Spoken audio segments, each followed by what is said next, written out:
Victoria Street offers a complete domestic... Line up, some of them arm in arm alongside of one another who they've trained with all year to try to get to this moment, to this very day. They'll be facing one another, representing their clubs, their family, their friends. Hundreds of thousands of supporters right around this country, and they'll have to take a deep breath and listen to our national anthem, and then the match will start. It's one of the great moments in sport. Here's Craig Willis.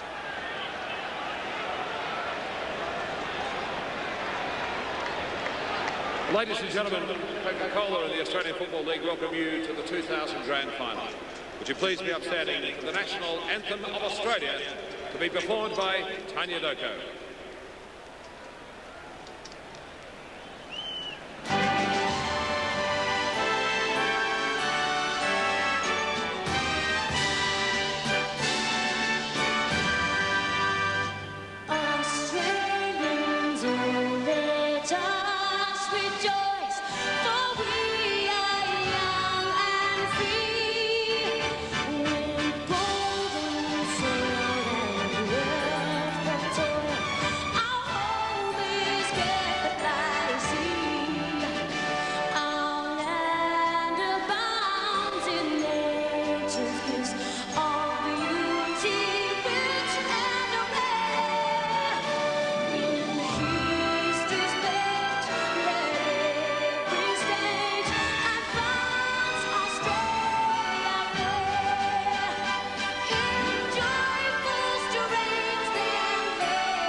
Dick Reynolds, triple Brownlow medalist, coached the Bombers to 4 flags. It's the record at Essendon that Kevin Sheedy would equal today if the Bombers are successful. It's become overcast, hasn't it? Just all of a sudden, we may get a spot or two. Yes, that was the forecast. In unison. Snap. Showers were forecast later this afternoon. Here's the toss with James Hird. David Neitz. So that's the tails we used that in 2000. Heads, Olympics. Friday. You go, David. Yep. Go. Tails. Tails is, what is it? Tails. Yep, we'll go this way. So David Neitz wins the toss. Glenys Stagnita of Lower Templestowe won the national raffle. She tossed the corners. We see the Demons, Australian Rotary Health Research Fund, Australian Olympic Games Team Fund, and the AFL Foundation get the proceeds. And Glenys is off to Ireland in October with the big tour.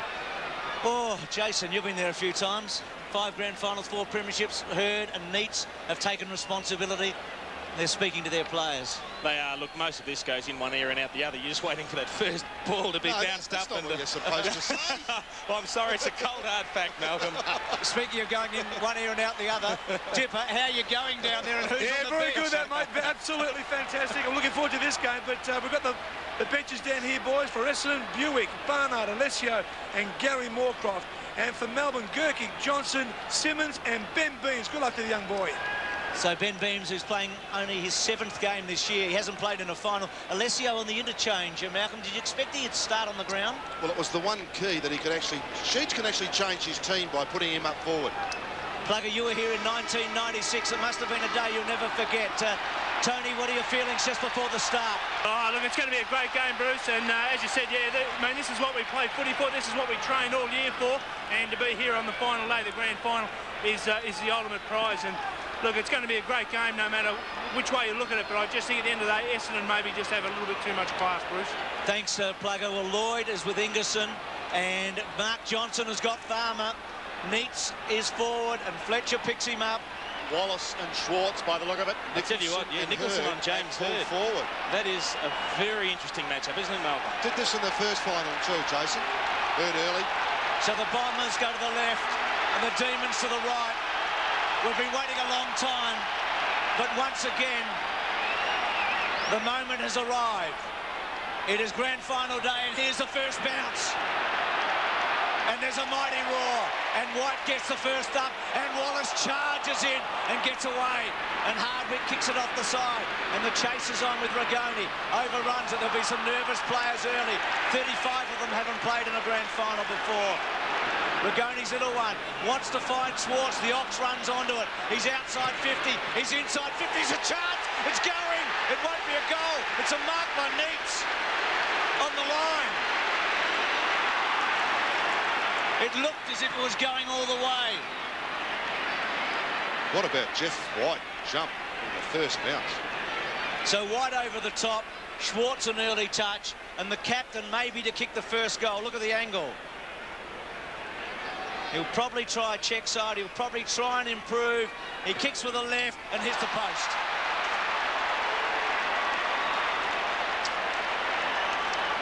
Well, it just wasn't in the script, was it, for the captain to kick the first goal and get the Demons away? And Malcolm, probably the key for Melbourne is to get a flying start, get 2 or 3 goals on the board. It certainly would help their cause, no doubt. Fletcher then, to bring it back into play. He's had a wonderful season for Essendon. An all-Australian player. He comes back towards Wellman. Uze is a flyer in front. Uze goes again, and it's taken to the line. We've got a throw in with the Demons doing the early attacking. This young Travis Johnston at the end of the Melbourne bench. Big moment for him. Barnes contests, tried to take it out of the air. Schwartz, head down, bottom up. Always a good setup for Melbourne to have David Schwartz do the ruck work whenever the ball's around half forward. Jeff White just sits back, a kick behind play. Yeah, conversely though, Dean Wallace is standing a kick off the play too and blocking up their forward line, so it's 50-50 that, Jason. Still in Melbourne's attacking zone. Barnes again gets a left hand to it, but it's Schwartz who comes away.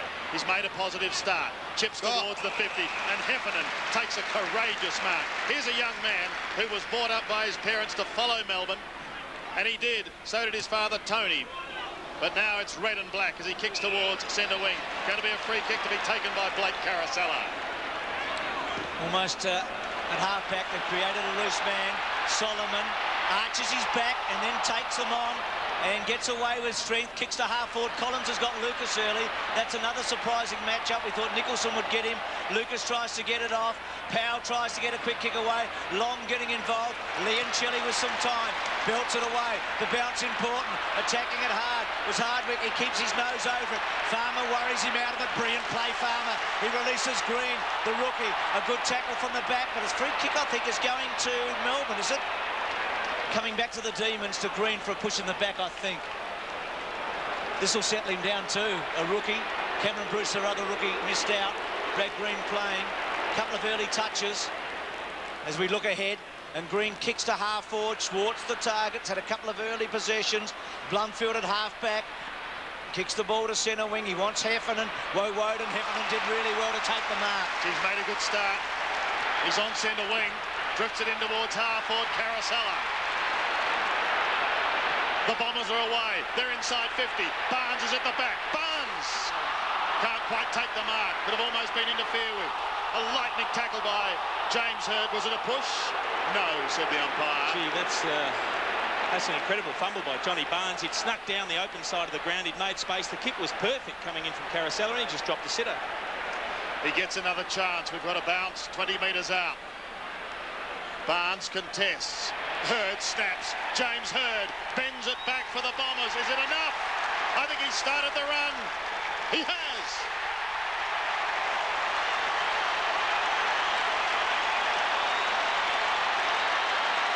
Well, that's David the Neitz start. has his chance. That's the start they didn't want, isn't it? Hurd to get an early touch and kick a goal.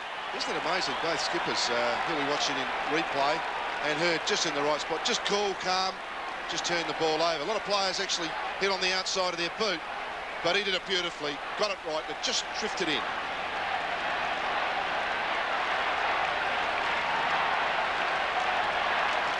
Uze into the centre square. Woden comes out. He's at centre half-back for the moment. White again gets over and gets it to Powell. Good start by White to centre half-forward. The punch at the back. Solomon again. Caught this time. May have been a bit stiff not to be got a free kick for hanging on to, and now the Bombers will get one for a high tackle. Solomon it is. Brilliant last week against the Blues. Leoncelli's hurt himself as we look forward for Solomon.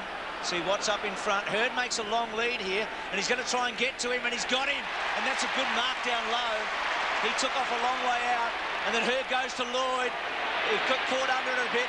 The belt away at the back from Ingerson. Drops down to Mercedes. Mercedes back to Lloyd. He can kick a goal. It's close. It's missed. It's 1-1 to a behind.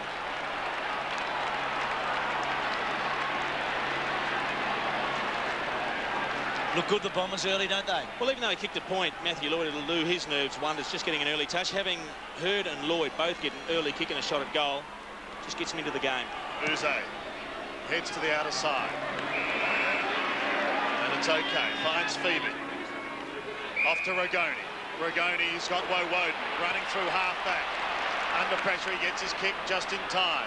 Towards centre wing, towards Peter Walsh. He needs support and he gets it. Up towards Schwartz. The Ox backs back into the pack.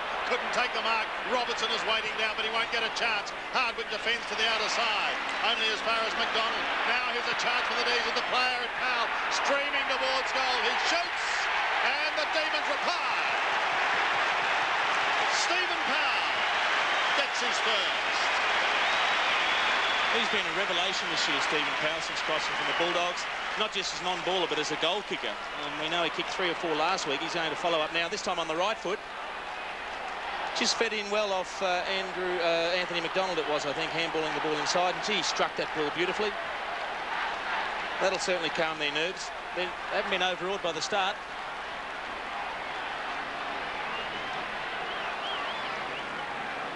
White's got over Barnes both times in the centre. Let's see if he goes again.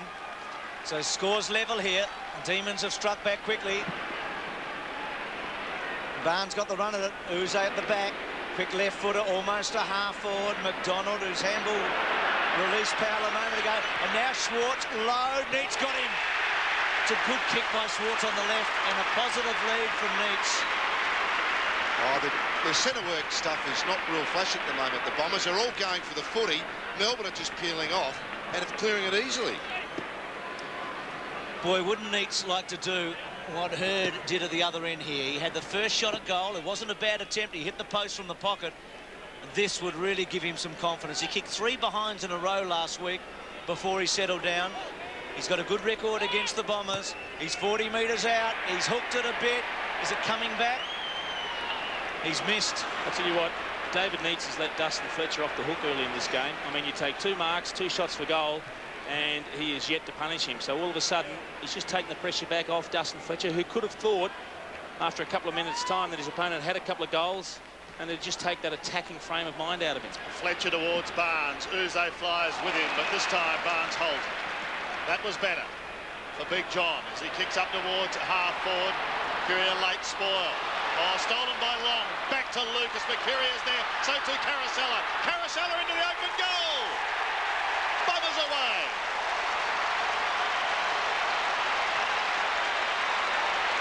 Gee, well, they make you pay, don't they? And they make you pay a hefty price. Well, there's one thing certain. If it becomes a shootout, Essendon will accommodate them very well indeed. Mercury goes back hard there. Just didn't quite get hold of it. And then the Bombers forward line just worked hard enough to get a spillage, and Blake Caracella, as he so often does, plays on the forward side of the pack and becomes the finisher for this magnificent unit that's had such a great year. The Bombers sting on the rebound there, don't they? 2-1 to 1-2. On this warmish, brilliant day now with the sun shining brightly, and again White over the top. Woden can't get clear. Handball by Blumfield, just missed his target. Good tackle on Heffernan. Ball comes loose to Woden. Woden tries to draw the man and then goes long to fall forward. Neitz underneath him. Mark Johnson has made a remarkable recovery from last week. Takes a chance, is hurled up. Here's Powell to kick his second, and he's done it. And the Demons are in front. And I'll tell you what, the very first thing that Jeff Farmer did after Stephen Powell kicked the goal was go and tell Mark Johnson exactly about the error that he made. He gave him a push and shove in the chest and really got into his head We see the long kick coming in from Shane Woden. Should have been a free kick initially to Dustin Fletcher. David Neitz had the best handful of jumper you've ever seen, but Mark Johnson took the covering mark. Then the pressure comes in from Farmer. That was a great tackle. And then he turns around and tells him all about it.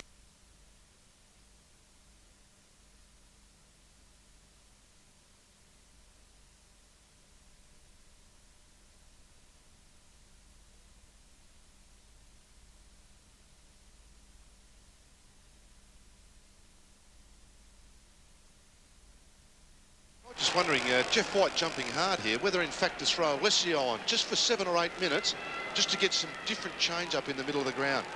It looks like Swart's going in there now, Malcolm, and White's going up forward. Still in the middle. Comment from Dipper on the boundary line. Barnes wins it. Ramanauskas tried to tip it forward. Now they've got a chance, the Bombers, through Mercedes' kick up towards a congested half-forward line.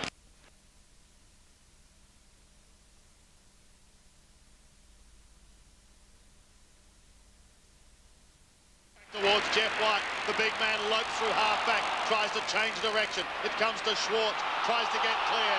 He gets caught. And umpire Brett Allen comes in. Despite the protestations of Mark Mercury and co, there will be a bounce. Had to be a free kick one way or the other. He had an eternity to get rid of it, and it looked like he was taken higher the second time. White goes it alone. Woden gets it back again. They go charging forward in towards the danger zone once more. But this time, a safe mark taken by Johnson. Poor kick by Ward. Fletcher, they switch it up. On the burst now. Long probing kick to centre wing. Lloyd way out there. Got it, and he's got some time now. Sizes it up, decides to go long. It's a poor kick. He's trying to get to Blumfield. He might reach it too. Blumfield in the pocket. He's about 50 metres from goal.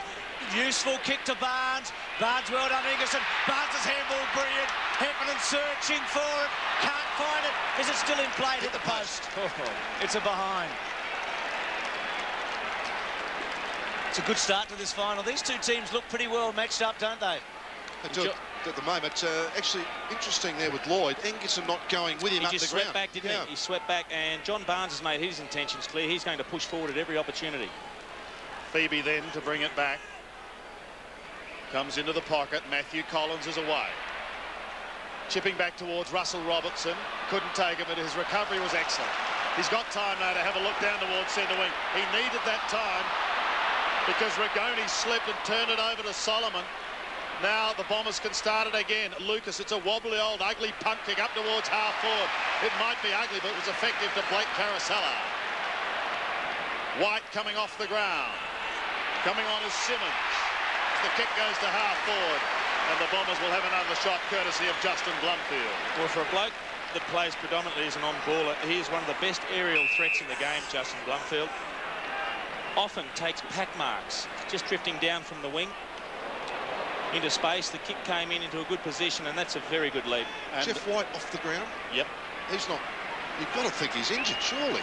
No, he's not, Malcolm. He's just on the microphone with the coach at the moment. We'll keep an eye on that situation. In the meantime, Blumfield is shooting for goal. Anthony McDonald came off second best too in that encounter with his teammate in Alistair Nicholson. Sprayed it. Blumfield misses. Pressure telling early on both sides. 2-3 place 2-2. Yes, McDonald with Ingerson going hard at it. It's their first big miss though, the Bombers, isn't it? The other shot or two were tough. Kick inside, okay. That's what's in front of McDonald is recovered. Comes wide. Finds Nicholson. Poor handball. Misses Phoebe. Wellman there. Phoebe. And then Blumfield. Still unable to get it outside ball up. 55 metres from the Bombers' goal.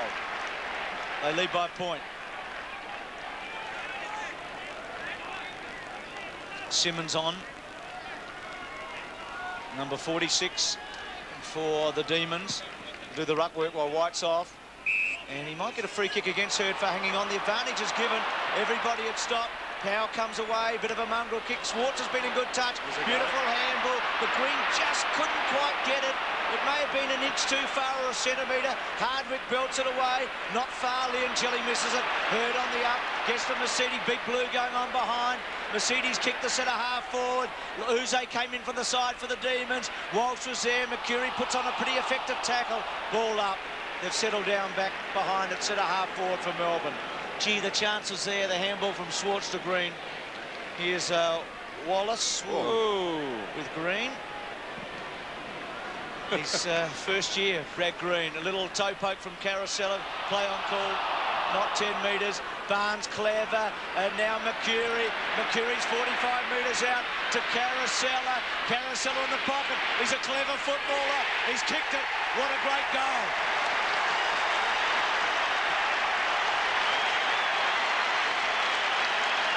He has had a tremendous year, Blake Carousella, and the judges at Essendon believe he's going to finish very highly up in their best and fairest count. The difficulty with Blake Carousella is there's so many classy players for the Bombers that you have to match up on, but at the end of the day, he normally doesn't get the best one or two stoppers from the opposition playing upon him, so he gets a match-up that suits him, and he's so clever around goal. He just punishes you at every opportunity.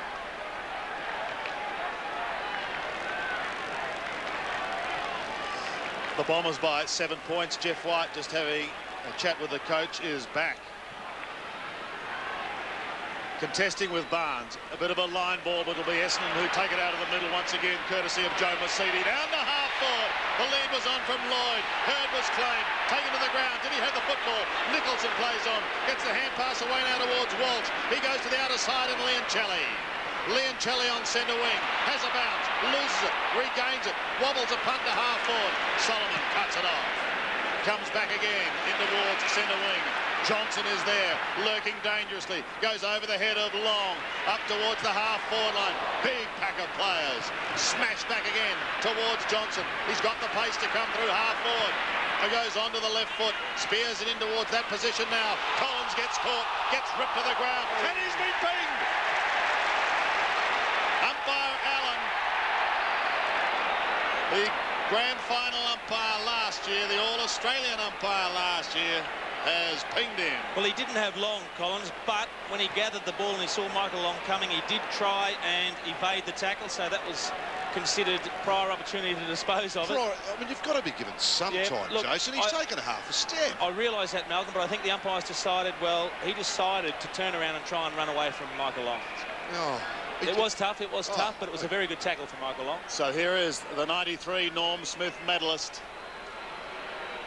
kicking for his first goal for the day from 46 metres. He misses. I won't say another word on that, Jason, but I thought it was a fair result.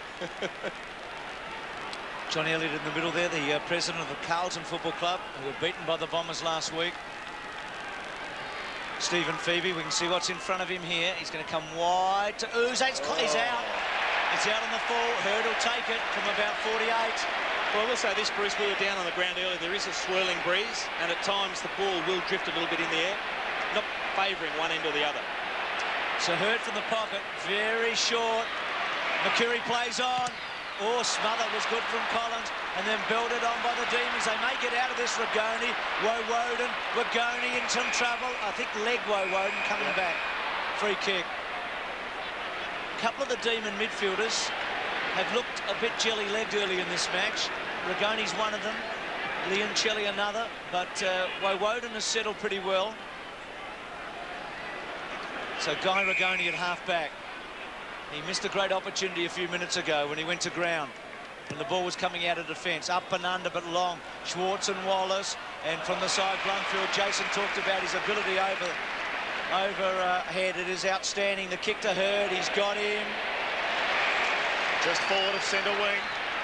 Ramanascus lurking dangerously. He dives and he takes the catch just outside 50. What a dream season this young man has had. Adam Ramanascus, runner-up in the Norwich, looks towards Lloyd. Doesn't find him. White is on the last line of defence. Pops it over the top to accommodate Nicholson. Nicholson gets another one now towards Daniel Ward. He looks up towards the half-back line. They're out of trouble. Up towards centre wing. Here comes David Schwartz. Gets a pretty average bounce would be the best description as Wallace comes over the top. Liancelli is there as well, and there will be a bounce on centre wing. This place can't keep up. This is absolutely a hot game of footy right now. 5 goals scored so far in the match, 3 to the Bombers, 2 to the D's. Liancelli tried to go through with the footy.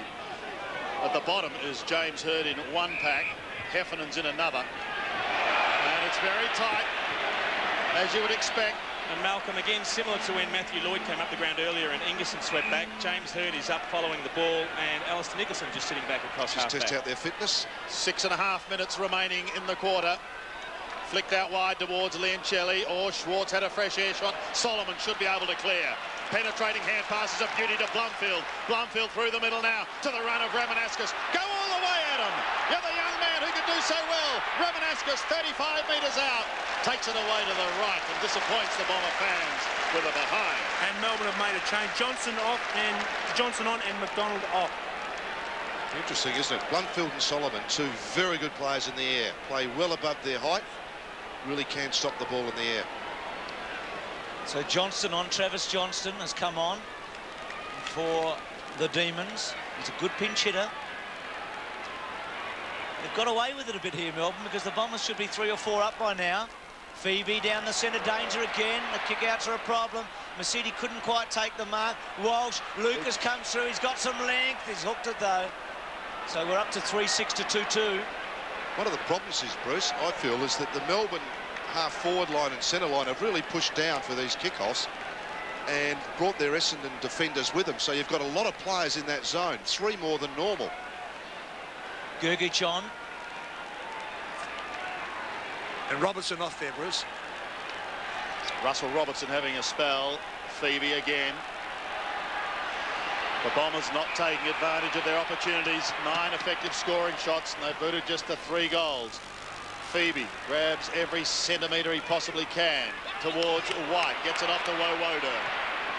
Shane Wowoden kicks them up towards half-forward. The goal here would be an absolute bonus. Hardwick defends for the Bombers, but he overruns it. Almost runs into the Wizard. He gets the hand pass away, Farmer. Back towards Green. Beautiful control. Splits it with the left foot high in towards full forward. Wallace with strength. Gets a hand to it, and it's flicked over the line. 1 behind conceded. No love lost between those two, David Schwartz and Dean Wallace, and they've just, David Neitz and David Schwartz have just swapped positions at the moment, just alternating between full forward and centre half forward. Back to Fletcher. And we have a blood rule against David Schwartz.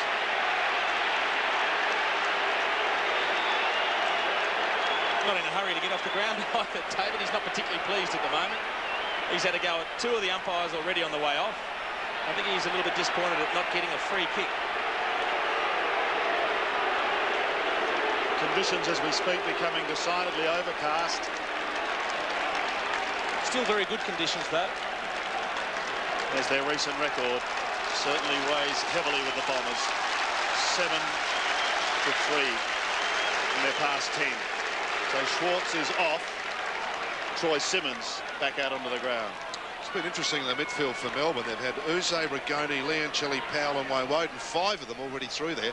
I've just been trying to follow up those matchups, but they're happening so quickly. Liancelli's going with Masidi. Ramanaskus is starting on a wing and then going to Uze. Rigoni starting on a wing and then going to Jason Johnson, and Wowoden and Heffernan going head-to-head at this stage, Malcolm. But good luck keeping up with it all in the middle. Wellman's kick to the line. Saw a moment ago that the Demons have only won 9 first quarters this year. So they're within 9 points early. The Bombers have been fast starters. They've been very fast in every quarter, to be truthful. They've been outstanding. Neats out of the air to half forward. Green went to ground. Simmons has just come onto the ground. Fletcher Green was terrific. Front on tackle. And then Gergic getting involved. That's silly. And it's on now. Coming in late when the ball's all over and giving away a free kick, it just relieves the pressure. He's given it away. That is silly. So Gergic giving the free kick away. Hardwick squares it to Wellman, and Wellman out wide. Solomon at half-back. He's been good early, Dean Solomon. Oh, it's had half a dozen possessions already. He's got Johnson outside of him. That's Mark Johnson. Decides to deliver to Lucas. Collins at the back. White, Mercury. Ball loose. Carousella's been dangerous. Misses Lucas. Mercedes kept his head over it. Mercury's quick hands to Long. Long, brilliant. Wonderful stuff to Mercury. The ball. Mercury's gone. Terrific tackle. Not Ping. Lloyd's going to kick a goal. And he does. It's a goal to Lloyd.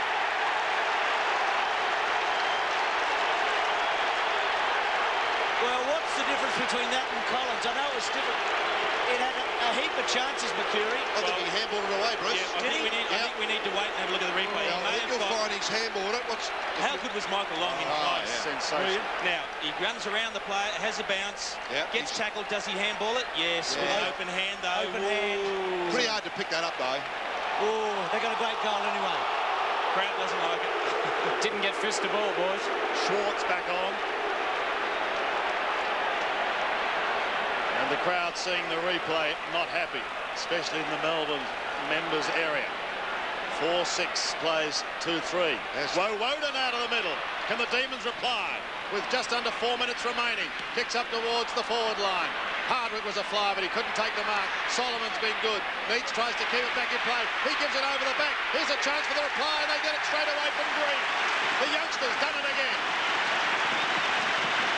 Grant Green has become a goal kicker during the finals and is enjoying it. Well, there's so many important things happening at the moment. We've got Melbourne just staying in touch with the Bombers, and some of the young players who can contribute to getting an early touch, and that is going to stand them in good stead as the course of the game continues. Because, I mean, for him to get an early touch and kick a goal, and we know what he's capable of, it's just going to steady him down.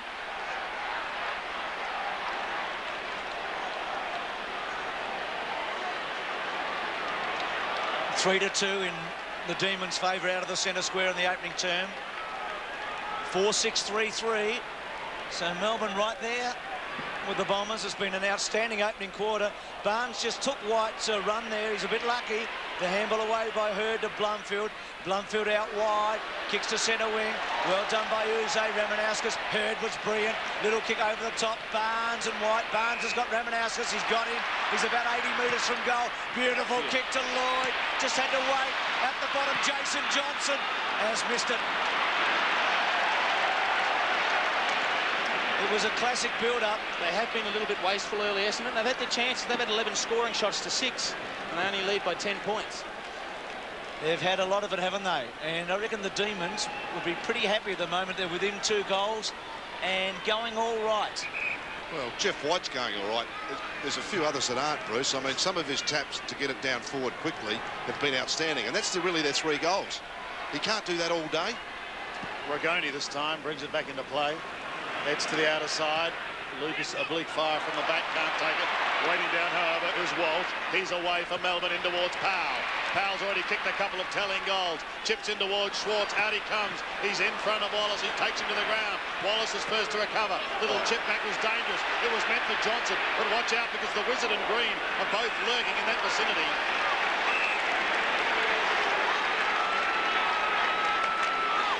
Jason, that's silly. Given away a couple of very, very costly free kicks in the scoring zone. Michael Long takes it down in the back pocket. Rigoni's having a spell. McDonald is back on. And Michael Long bounces his way out of defence. Sets it up for Sean Wellman. Wellman goes inboard to accommodate Blumfield. Justin Blumfield looks towards the half-forward line. Melbourne have the numbers. Smash back inboards towards Travis Johnston. The lightly framed Johnston goes again and is going to get a free kick. Uze's the player who came off there, Sandy, not Rigoni. Uze. Thanks, Dipper. Uze off and McDonald on. The quick change is Daniel Ward. Chips in towards the centre. He's got Woden again. Starting to pick up possessions now, the Brownlow medalist. Michael Long at the back. Comes over the top of Liam Kelly. James Hurd was in front and he's going to get the free kick. Quickly goes on to Barnes. Under 2 minutes remaining for the quarter. Barnes puts the Bombers inside 50 once again. Use of the body, illegal against Lucas. Bit of sloppy work at both forward lines at the moment. It's just not flowing like it did earlier. I reckon some of these guys are actually looking for a bit of a rest. It's been a frenetic pace. Ward got it from Nicholson, switches it up for McDonald, good kick, and he ran really hard for him. Woden's on the burst. He's brought down McDonald. The kick to space, Woden, and now Walsh leading the way. Can he get it to Neitz? Fletcher's cut it off, still in play. Clever handball to Solomon. Solomon at half-back. Goes long to half-forward. Blumfield front spot. Johnston at the back. Still with Johnston. Kicks to half-forward. Neitz the target. Oh, Wallace has taken one of the best marks of his career. He has taken a screamer. No one on the mark. Could be in his last game of footy, who knows? High wants Mercury or Blumfield. Oh, there's no mark paid. Lucas has got the run of it. He's on his wrong side. He shrugs the tackle, comes back. Massini goes for it. Lloyd's on his own, and they miss a chance. Gee, they've had some chances. They're 4-8. They were 3-2 at one stage, I think. They've kicked 1-6 since that point. Not a lot of set shots, though, Bruce. A lot of it's been in general play, so in general play out wide, points will generally come anyhow. Phoebe to Woden. Back to Phoebe. Back to Woden. That's one way of picking up possessions. Wider to Johnston. Travis is clear. But the kick, well, in the end, it may work out all right. It does. They've got the runners. Here's Rigoni on the end of the hand pass. Goes back once again towards Walsh. Inside 50, loses it up to Ramanauskas, and the Bombers will clear. Look out. And it could be costly. Blake Carosello with only seconds remaining. The clock might beat them. He needs a mark for Hurd. He won't get it in time. And James Hurd has the last touch of the quarter, but all to no avail. Essendon have their noses in front. Yeah, but if you were Neil Danaher, you wouldn't be unhappy. Panicking at all. You'd think, we're right in this and we can play a hell of a lot better. It is quarter time. Essendon, 4 goals, 8-32. Lead Melbourne, 3-3-21. G'day. I don't have a kangaroo for a pet. I don't wrestle with crocodiles. And I don't wear a cork hat. I fight wars, but never start wars. I would rather make peace. I can wear my country's flag with pride. I am a rock. I am the ocean. I am the island continent. My brothers are the Smiths, the Wilsons, the Santarellis, the DeCostis, the Wongs and the Jagamuras. I play football without a helmet. I like beetroot on my hamburger. I ride in the front seat of a taxi. I believe this is a prawn, not a shrimp. I believe the world is round and down under is on top. I believe Australia is the best address on earth and Australians brew the best beer on earth. Cheers. I know who I'm cheering for at the Olympic Games. Aussie, Aussie, Aussie! Why? Because when Australia wins, I win. With every burger or muffin purchase at McDonald's, you get this game card. Scratch and reveal an Olympic event, and if Australia wins any medal in that event, you win a Big Mac. Plus, you could win the brand new Holden VX Commodore. Or an Air New Zealand holiday to Universal Studios instantly. When Australia wins, I win. Come on, Australia! If you're going to buy something on 4 wheels, no matter how small or how large, no matter where you buy it from, and you want finance, come and see City Motors. Their finance experts can tailor a purchase or lease package at Tasmania's best fixed interest rates, the most competitive finance available, and you can get approval the very same day. So whatever you're going to buy, wherever you're going to buy from, it could cost you a lot more if you don't check out City Motors. City Motors, for your finance. Keep watching for the new Qantas commercial, and you could win your dream holiday for 2. To enter, call 1902 552 052 and name 3 of the featured countries. The new Qantas commercial on Channel 7, the one to watch. Dux delivers every drop luxurious and hot. Dux delivers a superior electric hot water system that's fully automatic, has thermostat controlled water temperature with a completely silent operation and space-saving design. Low maintenance and a long service life, their range consists of 17 models from 25 litres to 400 litre capacity with a standard 5-year warranty, or you can opt for the 10-year marathon warranty units. People all over Australia are warming to Dux, available at Robert Ferguson statewide.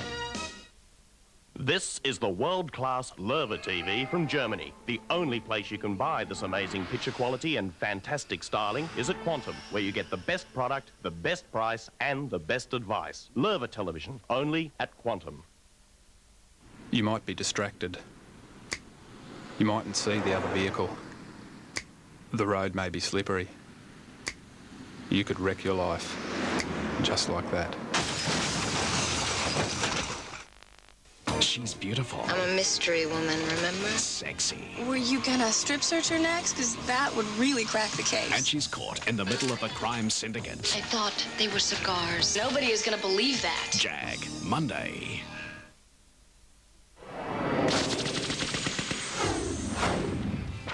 He gets another chance. We've got a bounce 20 metres out. Barnes contests. Hurd snaps. James Hurd bends it back for the Bombers. Is it enough? I think he started the run. He has. First goal of the game to the Bomber captain. Carousella's kicked a couple. Lloyd got a late one.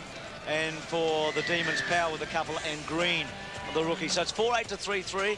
Just 11 points in it. What do you think to quarter time? We said that Neil Danaher wouldn't be disappointed. The Bombers have had the best of it.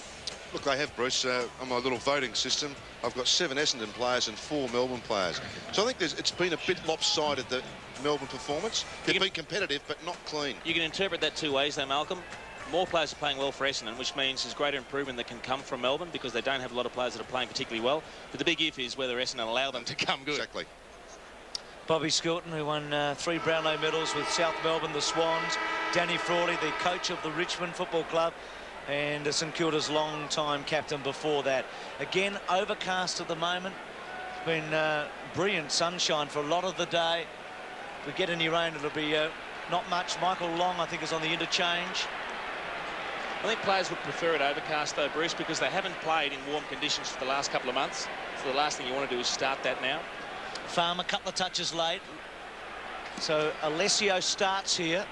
It's Ramanauskas and McDonald together. So the Demons to the left now. And the Bombers to the right, the main scoreboard end. Brad Green went down the race at quarter time. The Melbourne rookie, youngest player playing today. There's Hurd. Simmons talking to Neil Danaher. Yeah, Bruce, I've just checked with the doctors. Look, he's still in the rooms at the moment. The doctors are certainly looking at his collarbone.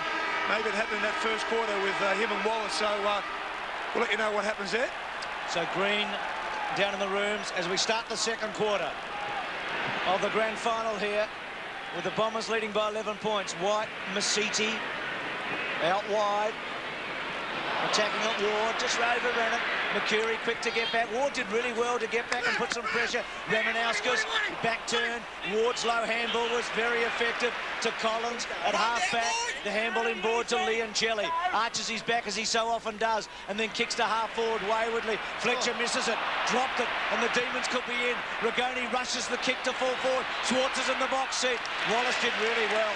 Built it away to the line. I'll tell you what, it's interesting. You can also see Adam Uze starting down out of the goal square. He got taken off in the first quarter as a midfielder, couldn't get into the game, and they've decided to start him around the feet of David Schwartz, and he's being attended to by Damien Hardwick. Buick and Long still waiting on the interchange. An uncustomary error from Dustin Fletcher. And in the danger zone, slap and well smothered. Here he goes, the Wizard. Takes it out on the floor. Done well so far, Mark Johnson.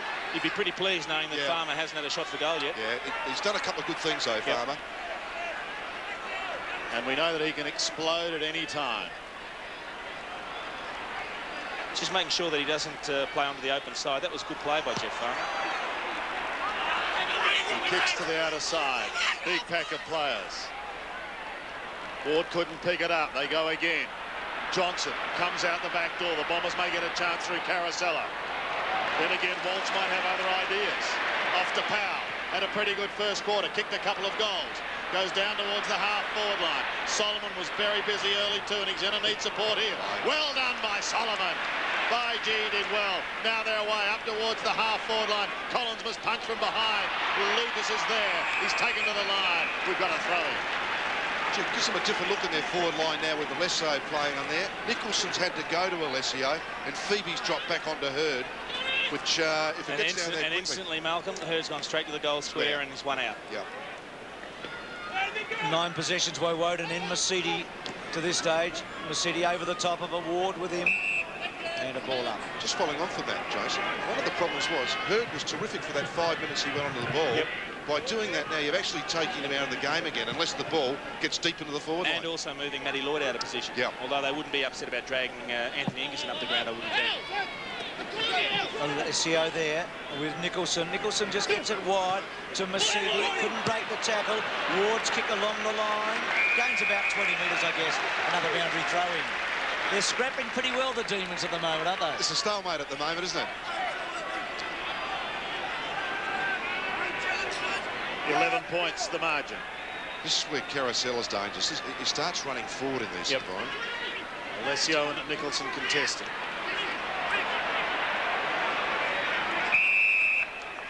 And another stalemate. You might notice the Essendon players wearing black armbands. The father of one of their recruiting men, Adrian Diodora, passed away. And as a mark of respect, the Bombers wearing the armbands. Powell again, another possession.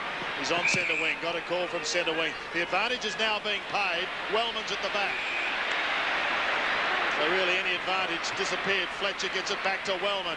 Drifts it wide towards centre wing and Blumfield the target. Got him in front of Johnston. Essendon unable to break the Demon shackles at the moment. Into Hurd. Well, if you had seen James Hurd from the moment Justin Blumfield got the ball, he led from deep forward, straight up the middle, into a bit of traffic, and it was ignored. He then swung around, he doubled back, and then as the kick came, then he propped and he did a short lead and found a bit of space. It was beautiful work to keep moving in the forward line. He's kicking from 50 metres. Lovely looking kick. Hurd has done it again. Quite frankly, Jason, if you're not going to play him on the ball and you're putting full forward, why would you even lean anywhere near him? Just let him go to the ball with Phoebe, wouldn't you? Yep. Hey? I mean, he's just going to be so dangerous down there. But I just think if they lose the ball out the midfield, he's the guy that can actually just rev the team up. He's what they missed last year, really, isn't he? Him and Lucas, certainly Hurd. Just a wonderful player.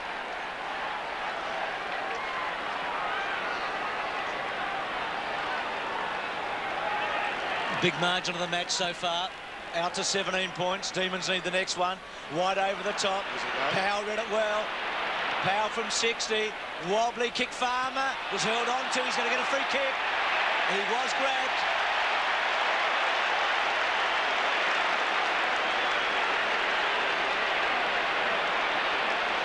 So this wizard, this genius, as Johnson comes off for Simmons, gets his first shot at goal. Well, from a Melbourne point of view, this is probably the most important kick of the day for Demons fans. Just for Jeff Farmer to register a goal to get his confidence up and start becoming a goal-scoring threat. In golfing terms, it's a little four-footer that you've sort of got to make, isn't it? He's very worried about the players that are around to the side, and I don't know why. It shouldn't be a gimme, and he's put it through.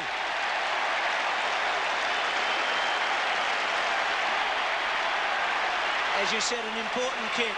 The captain at one end gets his second, and then the big goal kick at the other gets it back. Gee, there didn't look to be a lot in it. Didn't look to be a lot in it, but you take them when you get them, because there's plenty of times when you should get them and you don't.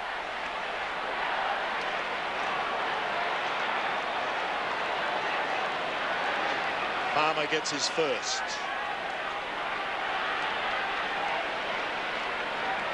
Well, this is the Wiz in action this year. He's booted 73 goals this year, the most ever by an Aboriginal. In fact, 73 goals and 36 behinds.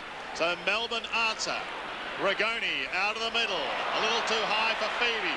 Could be a costly turnover. Picked up by Heffernan and a high ball. They're inside 50. They're towards Lucas territory. Lloyd and Carousel are also. Hurd slaps it over the back. Big Lucas around the body he goes, in towards full forward, and a strong mark on the last line of defence by Nicholson. Very strong mark under pressure, that one. He was really under the pump, but he did it well. Off he goes to Ragoni from half-back in towards White, who's down towards the middle. Jeff White lopes clear. Melbourne can turn it over here and go up towards the half-forward line. The diving mark in front of Hardwick, taken by Uze. He goes on to the left foot. Shocking kick. Very disappointed he'd be in that. Wallace is called to play on. He's got Hurd out wide. James Hurd lopes clear of Phoebe. Passes in towards the half-forward line. Alessio drops what he should have taken. Goes again. Slapped away from Collins. Lloyd gives it off to Lucas. Lucas can goal. And they are missing some dead-set opportunities. He has had a couple, Scott Lucas. That's probably been his best. Good work from Matty Lloyd. He just keeps working hard, even if he's not taking marks and having shots for goal. He attacked the ball, he delivered the handball out. James Hurd seems to have a free rein at the moment. He can go forward and be used as the main target there, or he comes up onto the ball. That's a terrible kick. Gets a free kick. Yes. Stephen Phoebe was the target. So now Hurd to bring it in. It's funny they've used a couple, 2 or 3 different people to kick out. Normally you go with 1, maybe 2 that do the job. So Hurd about 70 metres from goal, centering kick, just waited it for Barnes or Alessio, big flyers, Lucas, clever, but misses. I'm starting to think about North Melbourne, the Kangaroos, and Adelaide a couple of years ago, Malcolm. It was 6-15 to 4-3 at half-time that day. Right now, it's 5-10 to 4-3. I've got a question, Jason. Where is the right foot? He didn't want to use it, did he? I mean, yes, he had space to throw it quickly onto the right boot, but he didn't. Kick 3 behinds, Lucas. Once again, the one before was an easier shot, but a lot of these kicks have actually been under pressure from out wide. That was certainly a hard goal, or hard shot at goal. 5 goals, 10. So Melbourne stay in it. Not with kicks like that. It wasn't a mark, it was on the half volley, and it should be locked up there, but they'd be disappointed with that result. Still no sign of Brad Green. I've just kept my eye on the race down there, and the boy's still in the rooms. Thank you, Dipper. For those who've just joined us, Green copped a couple of heavy ones early in the first quarter. Wellman from the centre goes towards Caracella. With him also was Alessio. Hurd's running the boundary line. He just kept it in play. Lloyd back to Caracella. Clever! Beautifully done by Blake Caracella. Oh!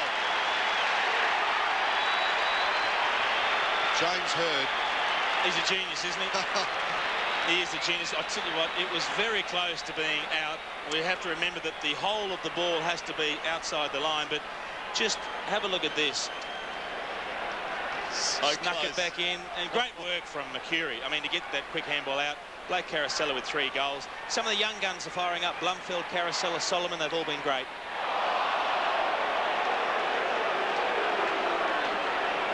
He's had 10 kicks and 4 marks, Hurd, and kicked a couple. Mercury's work was brilliant, so was Hurd's. Demon 6-4 out of the centre. Powell's taken it out 3 times. They need it again here. The floodgates haven't opened, but the Bombers are really turning up the heat. Johnson out of the centre, kicks to half forward. Mercury's hands were terrific. Wants to play on, he does, and then tries to keep his balance, kicks towards Alessio. Lucas front spot, Alessio charging out, handball, Hurd's handball wide to Barnes, sits and waits, little left foot into the pocket, Collins has got it. Melbourne are just hanging on at the moment, aren't they? They are just hanging on. They need a break here, they need to get some rhythm, they need to cut a line. Then Walsh Stewart at half-back, short to White, comes back inboard to McDonald. This has been the pattern of the play when they've been good. Releases Gergich, a bounce, gets to about 65, loads it up. It's a great kick, it's going through. He's just missed at the last moment.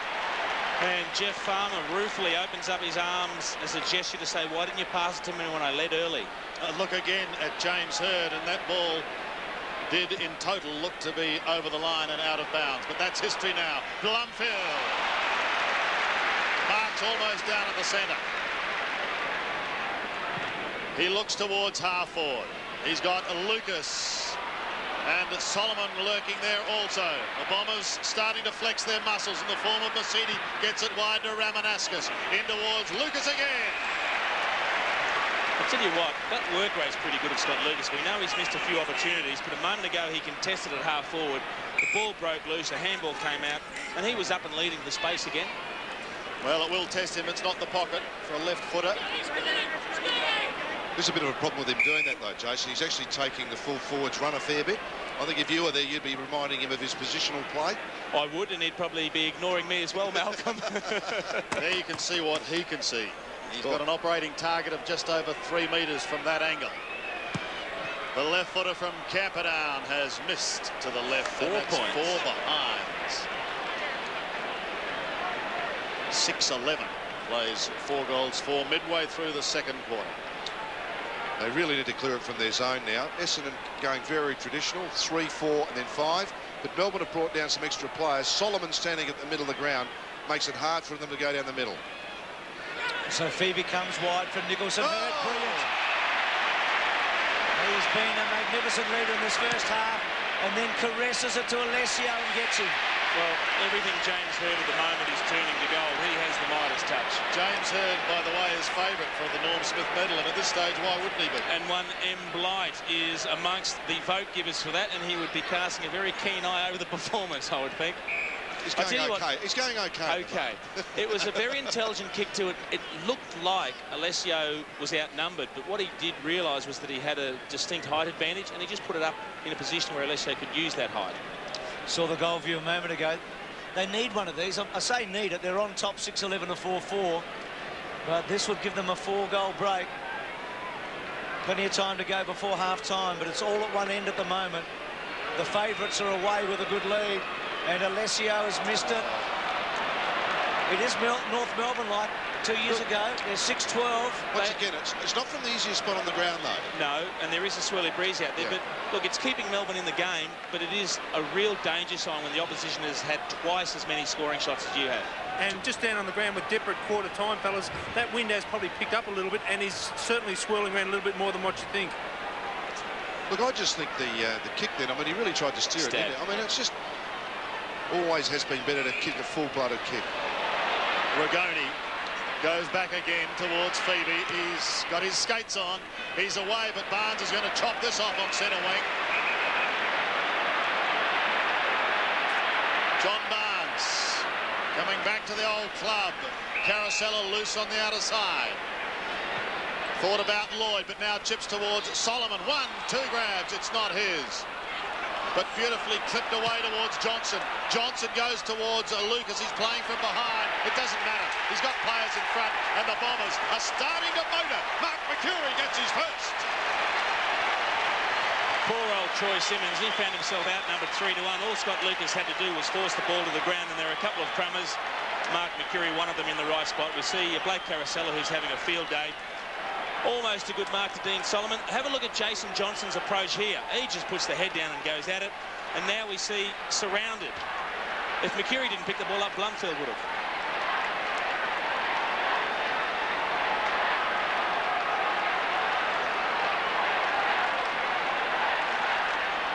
Wayne Jackson, the Chief Executive Officer of the AFL. Uze off the Jackson ground, just Bruce. Sorry, mate. Uze off the ground, Ben Bean's on. He's struggled, Uze, hasn't he, in this first half? So he's off and Beams gets his first run. Beams coming in for Bruce. But the Bombers are way on top here, and the Demons need something. Maybe their Brownlow medalists can do it for them. Woden's probing kick. Neitz has got it. He was fending off Fletcher, and I thought Hardwick had the run, and Neitz was able to take a very clever mark. Boy, does the captain need to kick the goal right now. Bruce, quite frankly, this is the only way Melbourne can get back in the game. If they can't get the ball out the centre, just around the ground, they're being outgunned and outmanned. And if they can't get that quick transition in the forward line, it'll turn out to be pretty ugly, I'd reckon. Just has to kick it, doesn't he? Won't get a better chance to bring the Demons back into it. He's put it straight through the middle. That'll settle him down a bit. I'll tell you the interesting thing about this mark, and you called it early, Bruce. He had Dustin Fletcher out of position. Damien Hardwick could have come and approached the ball. He could have marked the ball, but have a look. He pulls his arms away at the last moment as though he hears the call. Have a look at the arms of Damien Hardwick. He just drops them. He doesn't even put them up. Almost like he heard a call. There he is. He goes up and he drops the arms.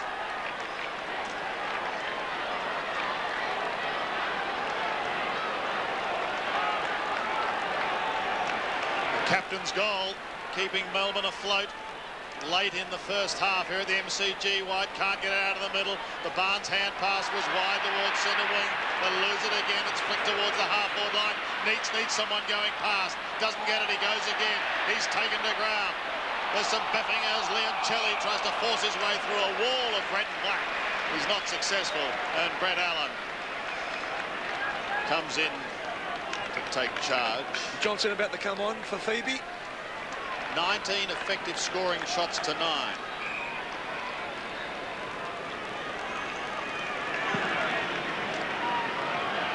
Not a good bounce. Taken away by White, who didn't contest. Wellman, eyes on the ball at all time.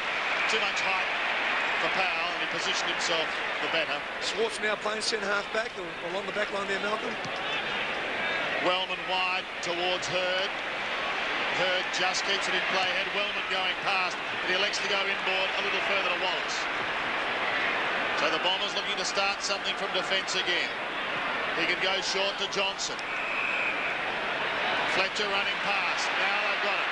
Just about every player in one half of the ground. Fletcher's kick up towards the forward line. Lloyd a little too far underneath was drawn, and it's taken over the line, beating Collins for throw-in. Inside the Bombers 50. They've dominated this quarter. Melbourne have kicked 2 goals, 1. Essendon have kicked 3 goals, 4. Brisbane Lions coach Lee Matthews, his partner Debbie. As you can see, Essendon dominating inside 50 in this term. Powell from half back. Thought about going short, but then elected Travis Johnston. Has spent time on the bench, but he chips away now. Up towards Nietzsche, gets in front, takes the mark. He's actually causing problems for Dustin Fletcher.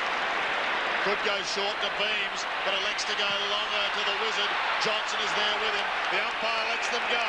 It's a one-out deal. Not a great spot to put it, was it? He could have held it up and come back the other way.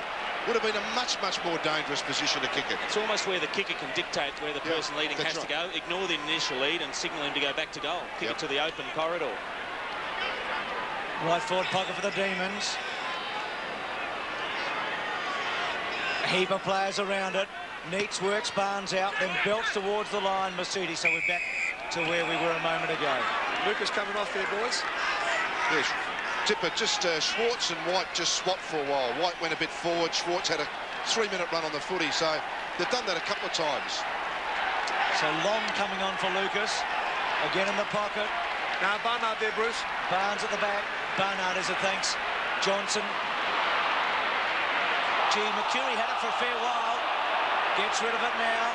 McDonald takes them on. Little handball inside. Hasn't found his man. Liam Kelly can't quite get the reflex handball. Powell's been pretty good. Tries to crash his way through. The Bombers tackling brilliant. Jason Johnson gets it out to Blumfield. And Blumfield kicks it wide. Alessio has to chase hard. Gee, they're good. The Bombers at the back. They are very good at the back, and that's what I'm saying. Quick transition. Any of this 50-50 stuff, Essendon are starting to muscle them. Powell's attack on the ball at half forward was great. The 2 blokes he had to try and crash through, Dean Solomon and Jason Johnson, he just had no chance. And you just get the feeling the momentum has stepped up a little in the last couple of minutes. Let's remember that Melbourne is a very, very fit outfit. They'll go all day as Schwartz goes over the top of Jason Johnson. Maybe getting sick of getting hit this late, but every last couple of weeks he's copped a few. Another one here.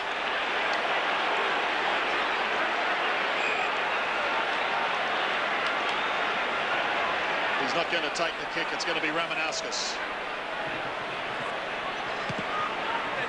Kicks towards the 50. Big pack of players once again. Mark McCurry eventually got his nose in front. It's a high ball taken towards the half-forward line. Blumfield was there, couldn't take the mark. Wellman through. The Carousella hand pass off to Blumfield, and again they miss, this time to the right. 7 goals, 13. And we're a long, long way away from it. But when Essendon tied with Melbourne in 1948, they kicked 7 goals, 27. Gee, dangerous kicking. Cut off by the Bombers. Mercedes handball to McCurry, to Barnard, and another miss. He's just come on the ground, Barnard. He's had 2 kicks that have gone off the side a bit. Yeah, the first one he had a bit of time to set something up. The second one was a very hurried left foot kick under pressure, but... Bruce, what's the record for points to half-time? Well, it was 6-15 against you a couple of years ago. I'm sure there's more, but they're at 7-14 right now. The kick-ins are a problem, though, for the Demons, aren't they? Heffernan can't get clear. The ball comes back to Mercedes. Sweeping hand passes wide to Wellman. Wellman 70 metres out, pokes it up towards the half-forward line. They've all got it stand, and courage was required there. Well done by Ingerson. Melbourne making another change. Looks dip as though Robertson's about to come on. Yeah, for Gerkick there, Sandy. Ingerson plays on to Johnson. And Travis Johnston ambles towards Robertson. Spots him now. Solomon late on the scene. Robertson takes the mark. Plays on now with a crucial few minutes lurking. Ragoni, it's a high kick. They're into the half-forward line once again. Big fly. No mark. Ripped to the ground. Taken high. Looks like Walsh at the bottom. He'll play on. And he does. He goes short, finding Ragoni, who's a little further out. Gee, that's a tough play on call. He virtually only looked sideways as though he was looking for an option, and the umpire waved play on. Not a renowned goal kicker, Guy Ragoni, just 8 for the season. Does have penetration on his kicks, though. He can kick the ball a long way, Sandy. Let's see what he can do here. While Essendon's been frittering away with behinds, they've booted 3 goals, 6 in this quarter. Melbourne has booted 3 goals, 1. Big kick for Melbourne. Big kick for Guy Ragoni. He's gone for the doctor, and in so doing, he's well away to the right. Jason Johnson off there, boys, and Michael Long back on now. Fletcher wide, so Lloyd very deep, and then uses Wallace at half-back. Wallace with a bit of time, goes along the line, Hurd the target, why not? He's been outstanding. He's going to get a free kick. Nicholson just bringing him down. I'll tell you what, it was actually a good play to bring him down, because if James Hurd kept his feet, he was behind the defence, would have run in to an open goal. Here's a go. Go short to Long. Well done at the front from Ingerson.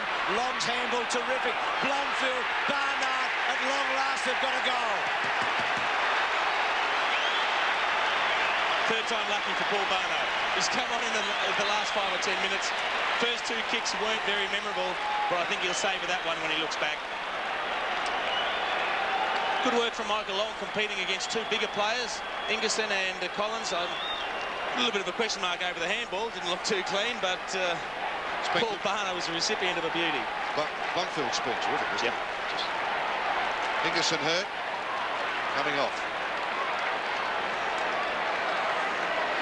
A big 5 minutes now for Neil Danaher. Ingerson's come off, Sandy, with a very bad cut head there. Yeah. He's just bleeding from the head there. Okay, and Gergic is on.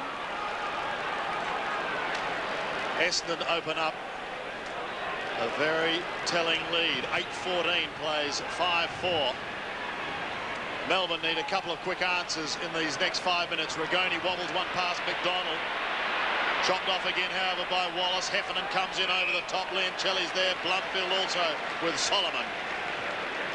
And again, a bounce to take place. Wonderful sight here at the MCG. Sellout crowd. And Melbourne throwing everything at the warm favourites, Essendon. As you can see by those tackles, is one of the greats of the game, Graham Polly-Farmer. Enjoying the 2000 grand final. Blumfield delightfully down to Mercedes, wider to the outer side. Barnard was away with the race, but he lost it. He can go again. He clings to that ball. Lurking over the top was Peter Walsh, and well done by Barnard. I know we've seen some of the Melbourne players, but we've still got Moorcroft and Buick to come. Yeah. Like, that's just, you know, we've still got some pace left and plenty of time. That's the last time they met. That was in round 9. The Bombers did win by 13, although there was no Jeff Elmer. There were a couple of big guns for the Bombers missing as well. So the big possession winners at the moment. Hurd has 15, Blumfield 14, Masiti 14. You don't really notice, Joe, that much. It's just amassing them. Gets them on the defensive side of the pack. 5 tackles too for Jason Johnson. He's been busy. For the Demons, Ragoni 15, Powell 12, Woden 10. Schwartz, Alessio coming over the top was Simmons. Here's Blumfield. The Bombers go towards 50, but Nicholson, well, he seemed to pause, and he did pause. The door has opened for Lloyd. Lloyd will go again, and again!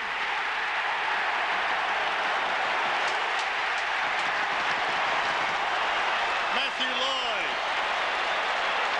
his second. Well, for anyone that doubted Alistair Nicholson's pace, I was quite impressed. He was right on the hammer there, but that's almost a goal by accident. He tried to pick it up, got a boot to it to keep it going, and then he shepherded over the line. And I bet you counted all those, eh? Oh, without a doubt. They all go in the record book as a goal, Malcolm. Double the score, 68 to 34. Demons have got to get a couple before half-time. White came off his head in the end. Bombers right on top. Mercedes brilliant. To Blumfield. Goes to goal. Long. Got it. Walsh went to ground and Long standing tall. Justin Blumfield is just drawing them across the middle of the ground. His ability to link up, find space, 16 possessions is just an outstanding performance. The Demon supporters can't bear the sight of another Bomber shot for goal. Well, he thrilled us all in 93, didn't he, with his searching runs through the middle in that grand final. Long from point-blank range. Has missed it. That's as bad a kick as he's ever kicked, I reckon. And we talked about the interchange, Malcolm, and Darren Buick. Well, at last he's got a chance. He is on. Carousel off. Poor old Blake Carousel. He's only kicked 3 goals, had 12 touches, and you get a stint on the bench. Ingleson back on 2 there, boys, and Gurkic off. Uze wants Ragoni. Blumfield has been very good. He got the first touch. Ragoni runs into a brick wall. Blumfield it was who tried to get it out. Could have been a high tackle, but no. Play on was the call, and so they do. Uze goes over the top towards the Ox. Schwartz has got it on centre wing. Worm-burning pass goes up towards Neitz. Difficult one for him. Could have got one a little in the back from Fletcher, but no. He keeps on going. Had it for a long time. Off he goes to Schwartz. He took his eye off at the critical moment. Travis Johnston won't get clearer.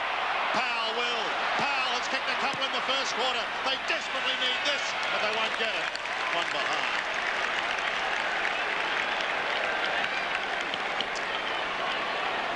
He's good there, Powell. Just to win it. 2.5 minutes left in the first half. You almost sense that Melbourne need 2 goals in a row, don't you? Yeah. Just to get some real momentum in the team behind, the crowd, everything when they lift. Hard. It always gave you something if you could go into half-time having contributed the last goal on the scoreboard.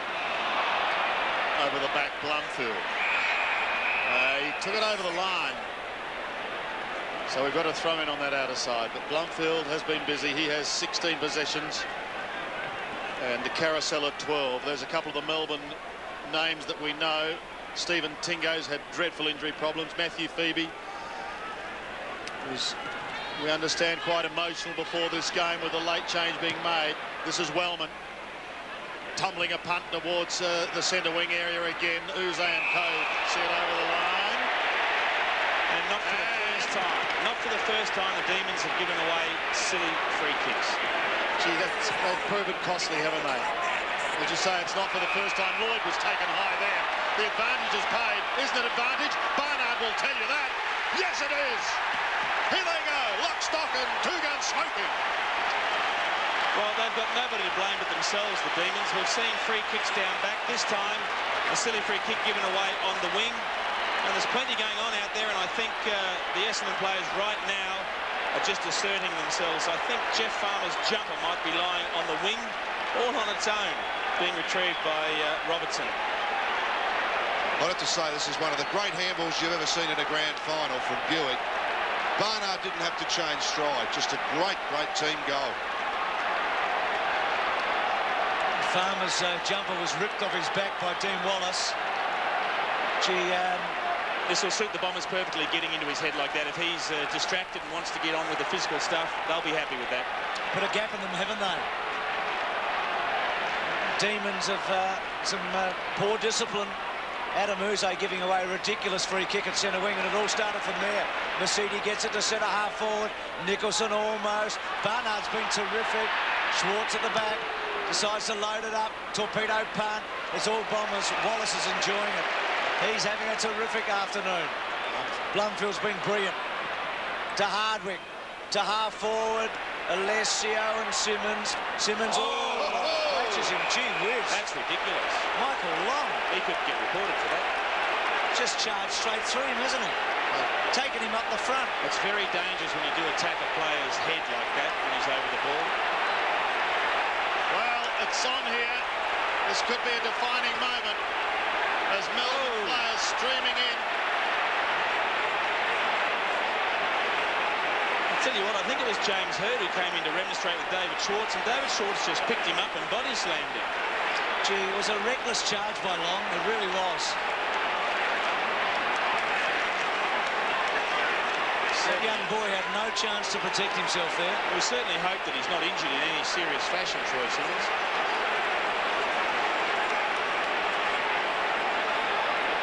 Oh. That's really ordinary.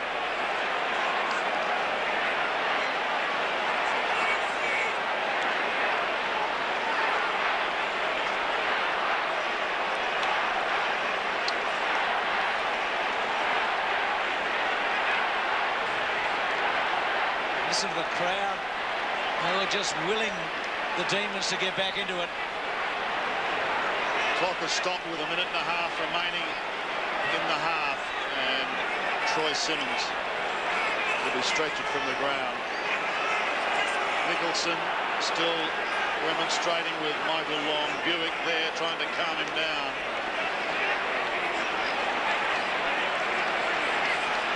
Yeah, the youngster just didn't sense him coming. You know, sometimes in a game of footy you can just turn your body just to protect yourself, and unfortunately just did not feel him at all. Wallace looks like he's putting his finger back in after having it dislocated. Well, if you play long enough, Bruce, they do tend to pop out, so there's no problems there. You'll get a bit of tape on that eventually, and that won't have an effect on the game. Always fun when you put them back in, though. All the Bomber boys are grouping together. They're calling each other in. Looks like James Hird's just telling his players to focus on the ball. Don't get caught into any of this rough stuff. Concentrate on the ball. We're doing the right thing. We'll get the free kicks. He's led his team brilliantly, Hird, hasn't he? Tell you what, Justin Blumfield's playing some game. He's now leading possession winner on the ground with 17. So here's Troy Simmons. Just couldn't quite get out of the way. Could he just... I mean, it's a terrible one. We hope that lad's all right. I mean, it was just one of those terrible things in footy. Came to the club from Box Hill last year in the pre-season. Played just 5 games last year, and he's really made his mark this year as the backup ruckman. So... The neck brace is obviously a precaution, but we hope it's only a concussion. I mean, at best, that would be the best we could hope for, I think. One of the things, Bruce, I've just been watching this, and Schwartz is not in the game.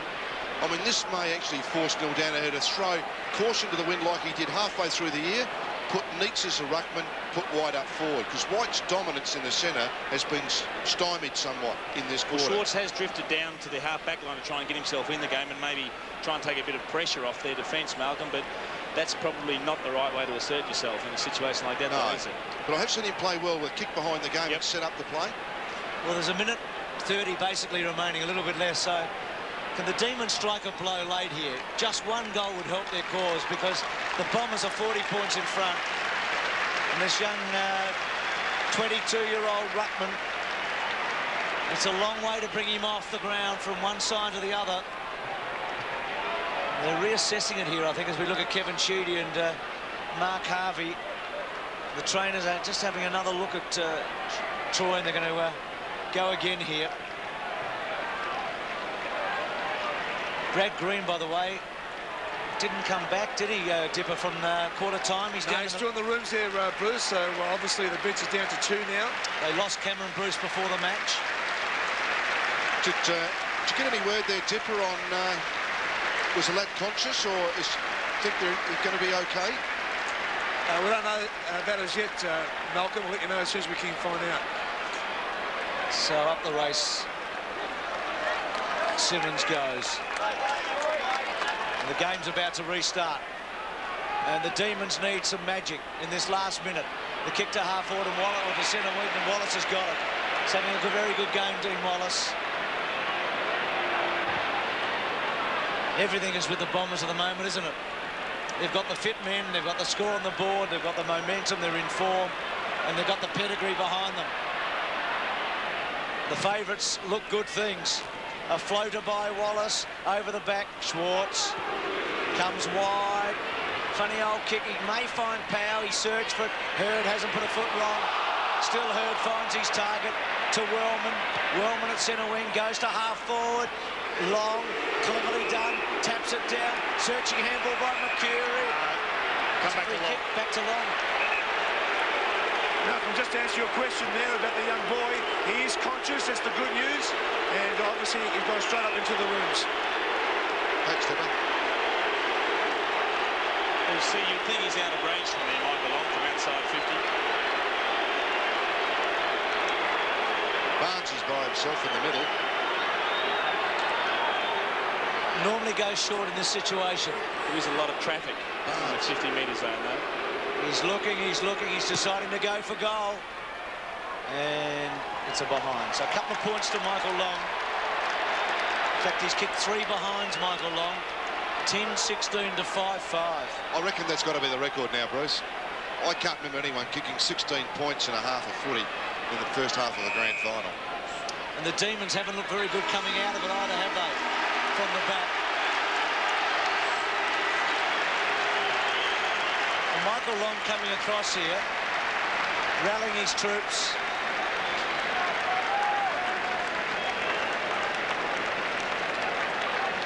It's been all Essendon in the second part of that second term.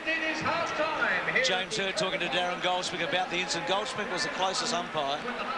Not sure if Long got reported or not. I don't think so. It's hard to tell. But Dipper may find out. Kevin Sheedy, who will equal Dick Reynolds' record of 4 premierships if they're successful today. But the onus now is on the Demons to come back because the Bombers have made all the running. And at half-time, Jason and I will have a look after the break, followed by Sandy and Malcolm. If you're going to buy something on 4 wheels, no matter how small or how large, no matter where you buy it from, and you want finance, come and see City Motors. Their finance experts can tailor a purchase or lease package at Tasmania's best fixed interest rates, the most competitive finance available, and you can get approval the very same day. So whatever you're going to buy, wherever you're going to buy from, it could cost you a lot more if you don't check out City Motors. City Motors, for your finance.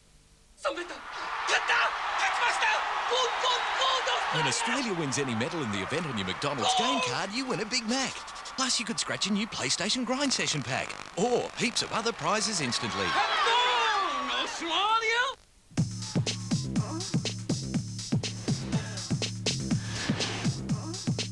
I feel like having a party tonight.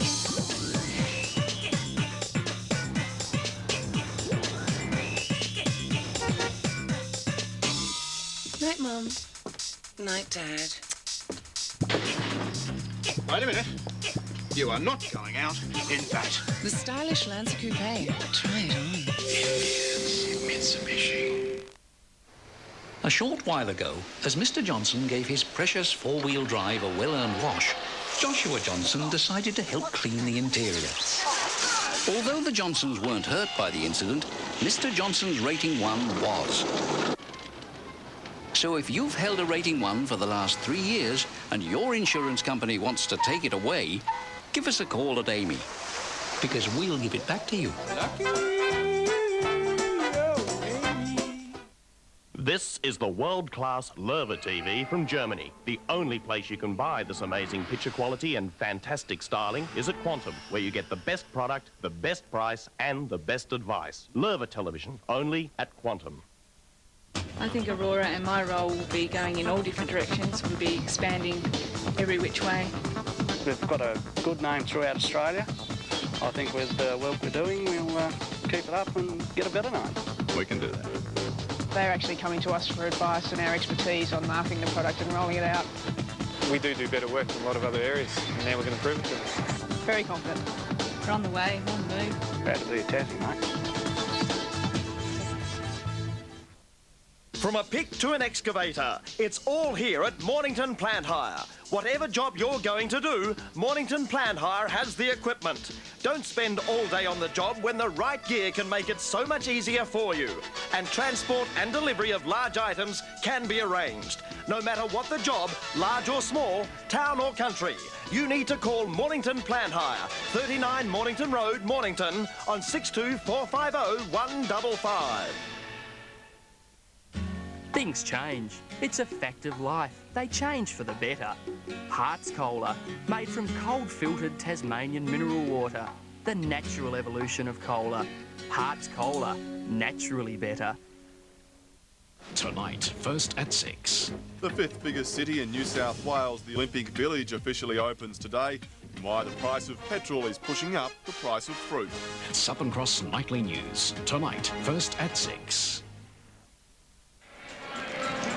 Gee, Dean Wallace has had a big first half. He's a unique footballer, isn't he? And he really has made his mark in his second grand final. He played in that premiership team in '93. Geez, all been the Bombers. 26 scoring shots to 10. They lead by 41 points. Carousel has been terrific. Barnard came on, had an instant impact, and Powell got those 2 early goals for the Demons. But it's been a bit one-way traffic, to be truthful, Jason, and if you're a Bomber supporter, you would be pretty happy. Blake Carousel has been outstanding in a team of outstanding players. He has been in great form. 3 first-half goals. His ability to find space, run forward and just latch on to the final pass, which frees up the player, is unbelievable. And he actually spent time on the bench in the second quarter. That's how well they're going. James Hird, he's just shooting that ball into Mercury, who delivers the handball for his 3rd goal, a banana. And they have so many players that are playing good football, it's hard to see them stopped at this moment. Should be further in front, probably 4 or 5 goals further in front. They've had so many chances and they've missed a few, haven't they? Well, they have, and some ones that you would think are regulation. They've actually kicked 16 points in the first half. There's a set shot that's been missed. Michael Long has had a couple of very unusual misses for him. And just, I guess, getting themselves under a little bit of pressure, not just settling for that final shot. 4 behinds to Lucas, 3 behinds to Michael Long, so we've had a heap of players. As good as Carousel has been, Blundfield might have even been a touch better, if that's possible, in the first half. Well, he's probably sharing best on ground honours with James Hird at this stage. He's had 17 possessions and he's delivered a few that have resulted in goals. Again, his aerial ability is unbelievable for a guy that plays predominantly as a midfielder or across the centre. And look, there's a handball giving Barnard his first goal. And see, his contribution's been huge today.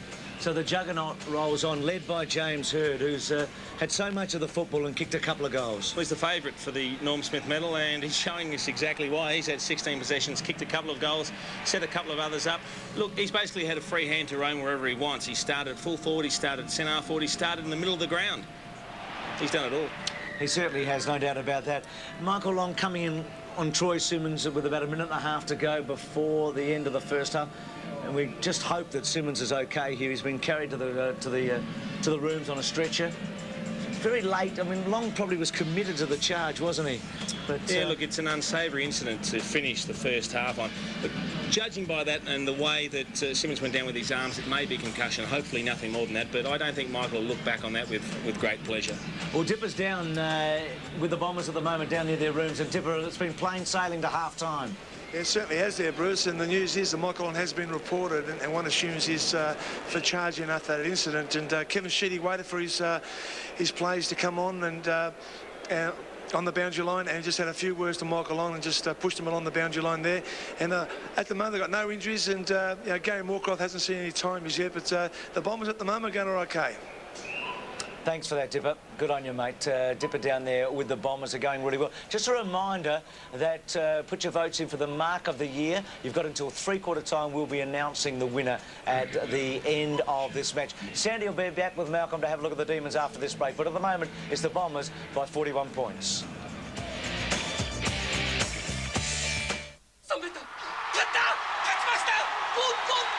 When Australia wins any medal in the event on your McDonald's game card, you win a Big Mac. Plus, you could scratch a new PlayStation Grind Session pack. Or heaps of other prizes instantly.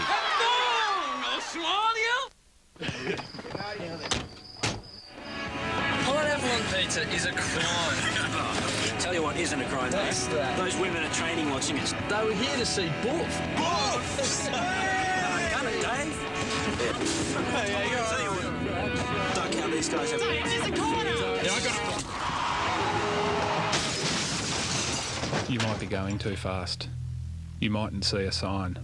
You could be dead. Just like that. Want to stop paying bank fees? Want to get 50 free in-store withdrawals per month? Pop into any Purity or Rolf Foss and ask us how. Woolworths Easy Banking. It's just a better way.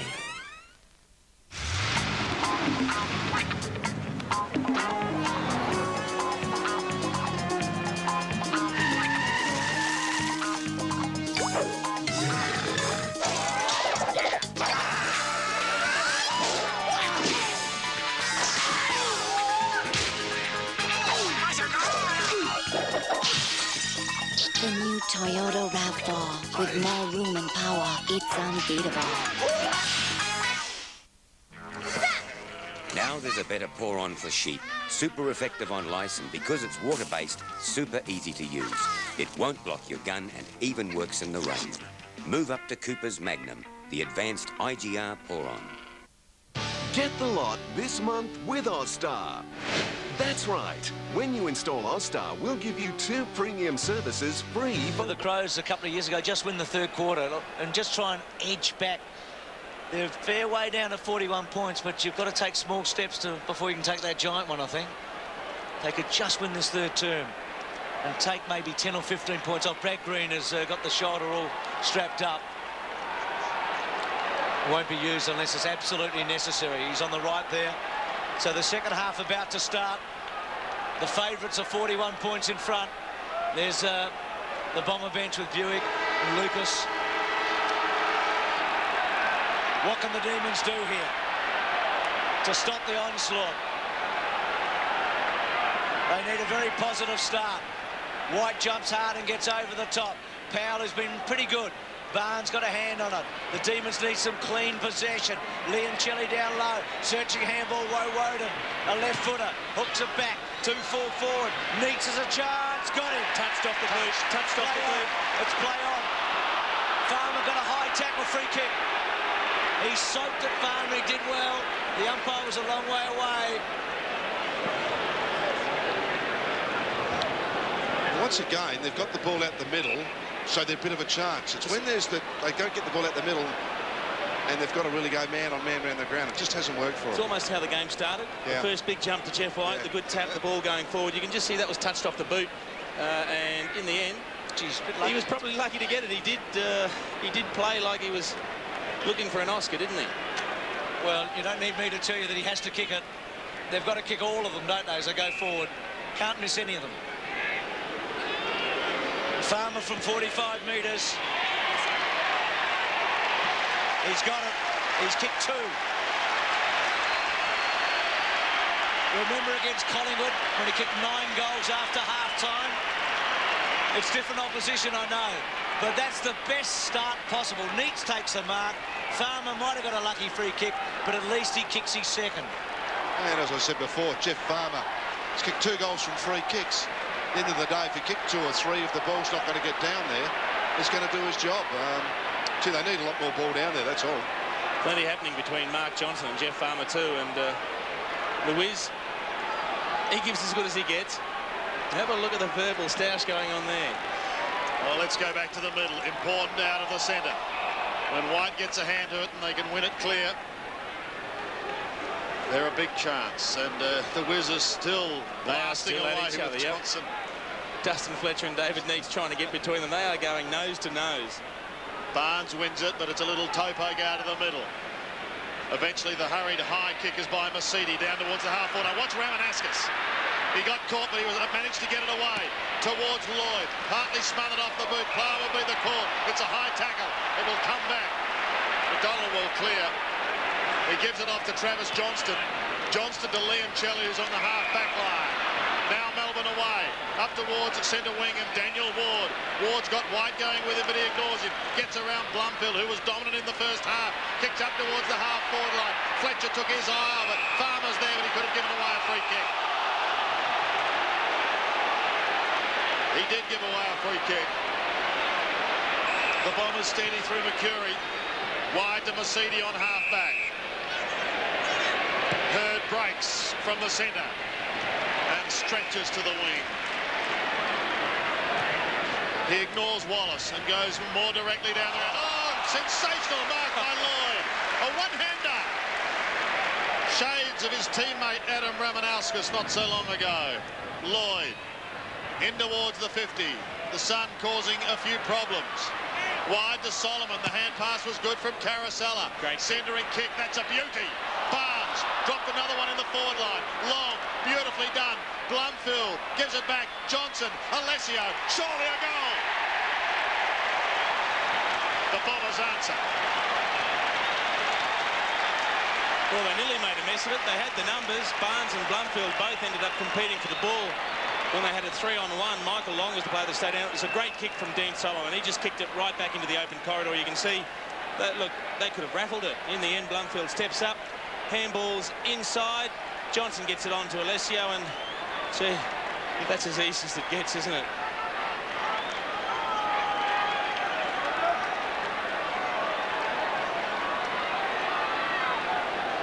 Great teamwork by the Bombers. Long so clever. 11-16 to 6-5. Barnes and White clearly. Masidi Rhett in the right place. Jason Johnson kicks to half forward. Barnard chasing hard against Phoebe. Ingerson got back. Uses Rigoni. Had a lot of possessions in the first half. A few of them wasted. That's up and under. White courageously. Robertson belts it forward. Hardwick and Fletcher. Fletcher's got plenty of time. Sweeps the handball wide. Hurd's got a paddock. Played a brilliant game. Wobbly old kick. Oh, McCurry's hands were so strong. Saw the chance to play on McCurry, but then held up. Long leads for him in the pocket. McCurry kicks it to him. Got him. Comes to set half forward. Good kick to Blumfield and Barnard.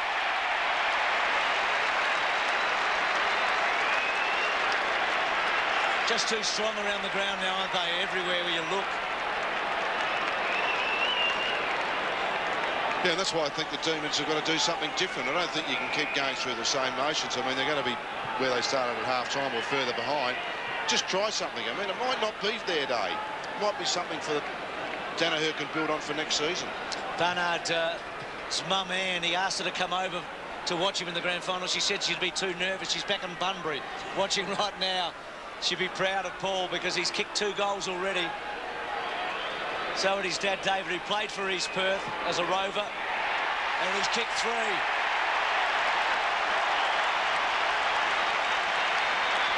He's having a day out, isn't he? It's been amazing, really. He's played in defence, he's played up forward, he's played in the midfield, he's had run-with roles. He's been the perfect interchange player for Kevin Sheedy for the majority of this year, and here he is coming on in the grand final and kicking 3 and probably just on a quarter footy. Amazing.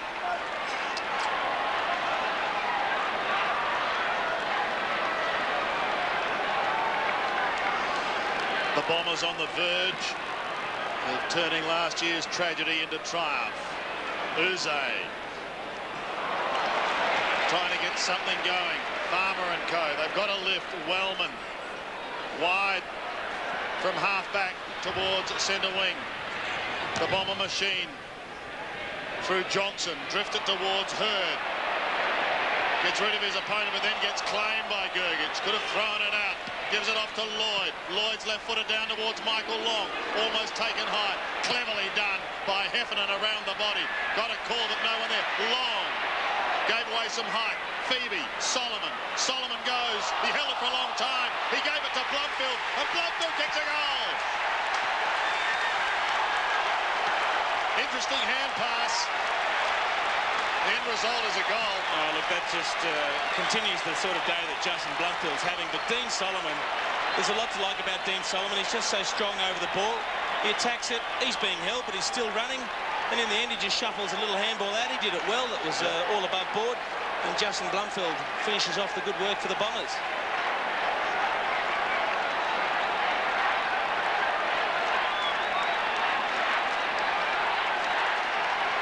Well, he sat with Kevin Sheedy 7 years ago, Neil Danaher. He'd be scratching his head now. They need a miracle to get back into it in any way, shape or form, because the Bombers are playing great footy here, and they are a great team. Leoncelli to Uze, he's had a dirty day.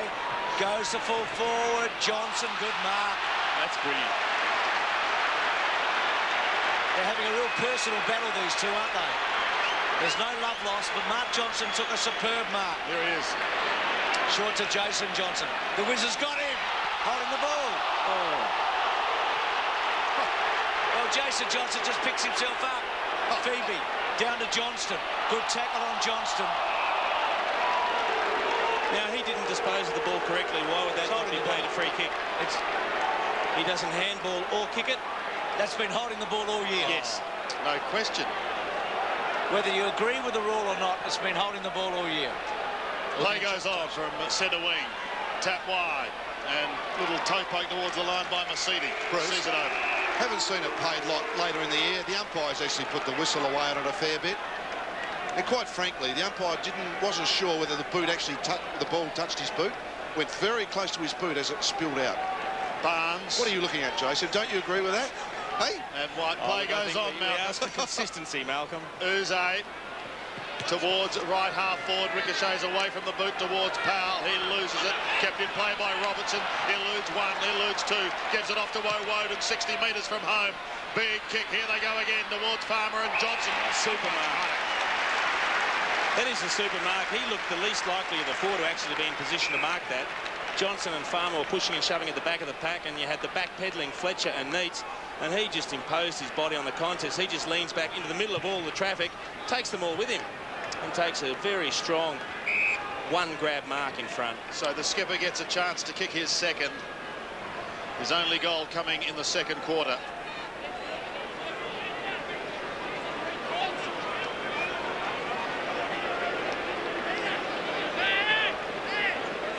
"25 metres out.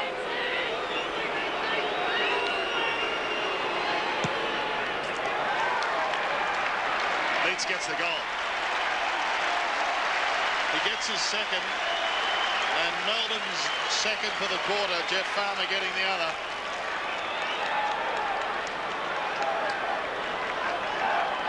Well, they're working overtime to get their goals, the Demons. What they have to do is string 2 or 3 together. I mean, they can't undo all this hard work by letting the Bombers go straight back down the other end and kick an easy goal. You can just see that is a super mark from David Neitz. Hasn't played badly, Neitz, has he? I mean, he's caused trouble. I mean, Fletcher's looked a little bit... He's had 4 shots for goal. Struggling a few times just to get hold of him, yep. 13-16 to 7-5. It's still a lopsided board. It's double the score still for the Bombers. 94 to 47. The Demons have been okay out the centre. Leoncelli's quick kick the full forward. Neitz out the back. Nobody crumbing. Solomon's been terrific. Does he find the line? Yes. Gee, for a young bloke, he's very cool being Solomon. He just always does the right thing. So at about 45 metres, Prime Minister of Australia, Honourable John Howard in the middle there, enjoying the afternoon at the Melbourne Cricket Ground. Barnes over the top. Masidi, Hurd, still Hurd. Oh, James. He's gone. Yeah, good call. He just took on one too many, I think. Powell's actually kicked a goal. It won't count. Well, you can see he was in some pretty heavy track. He evaded 1, 2, 3, and I think the 3rd or 4th caught him, and he didn't dispose of the ball correctly. He had 3 prior opportunities. I think that was fair enough for holding the ball. Are you happy with that one, Mel? Happy with that one, boys. Hey, happy. Settling down off the ball here. And Bruce, while that was happening, Alessio left the ground. Lucas back on. So they've been pretty accurate in this quarter, the Demons. Robertson, a goal kicker. Not an easy shot. Plugger and Dipper have talked about the conditions. 45 metres out. Pretty good kick. He's kicked it.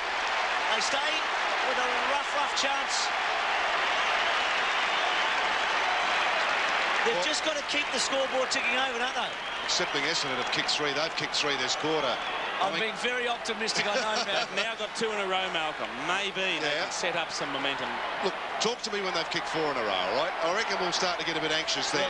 They're the best second-half team in the comp, the Demons. They need a miracle. But they at least are going forward.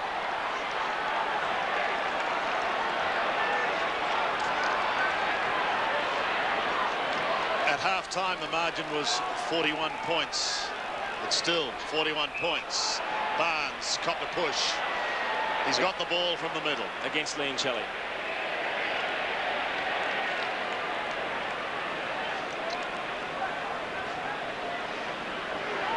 Anything Melbourne has done, Essendon has been able to immediately answer. Will that be the case this time, or can Melbourne get some sort of a run going? Up towards the 50. Uze, a high clearing kick, goes back towards the half-back line. Heffernan's waiting down. He's still going, Heffernan. Wobbles a little one, just inside 50 once more. They pounce on it. Barnard tried to lock it up. Powell gets the hand pass wide. Once again, it's locked away. Uze, through heavy traffic, comes back towards centre wing. Chopped off by Solomon. Been very good. Can go towards Barnes on the outer side or even further. And elects to go further, finding Barnard. He's been good with 3 goals, 2 in the second quarter.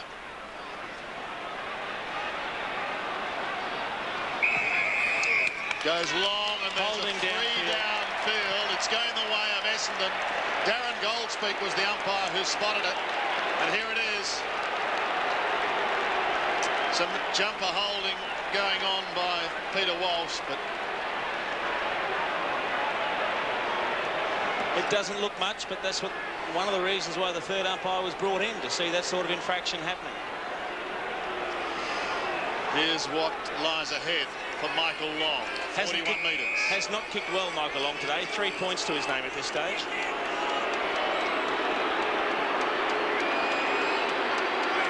From 45. That's a better looking kick. That's a beauty. And again, the Bombers show that they can answer every challenge that is put to them by Melbourne. You just wonder when the spirit of this Melbourne team will capitulate, because every time they do something, Essendon seem to come back and match them and in fact go past them. And Michael Long's pretty happy with that. It's his first goal for the day. And it's really the one that Melbourne did not need.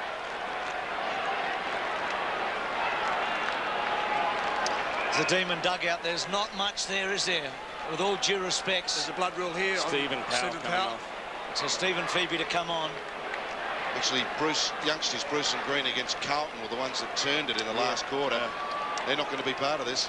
Absolutely, with Bruce not playing today, Beams coming in for him, and Green out of business. So Stephen Powell with a nick. Bombers are up to 100 points. Only once this year as a team kicked 100 points against them, and that was right on the knocker. Collingwood on Anzac Day. So there's just so many things at the moment that are suggesting that it's going to be a huge Essendon win. But Melbourne have just got to keep running, pushing forward, and trying to score.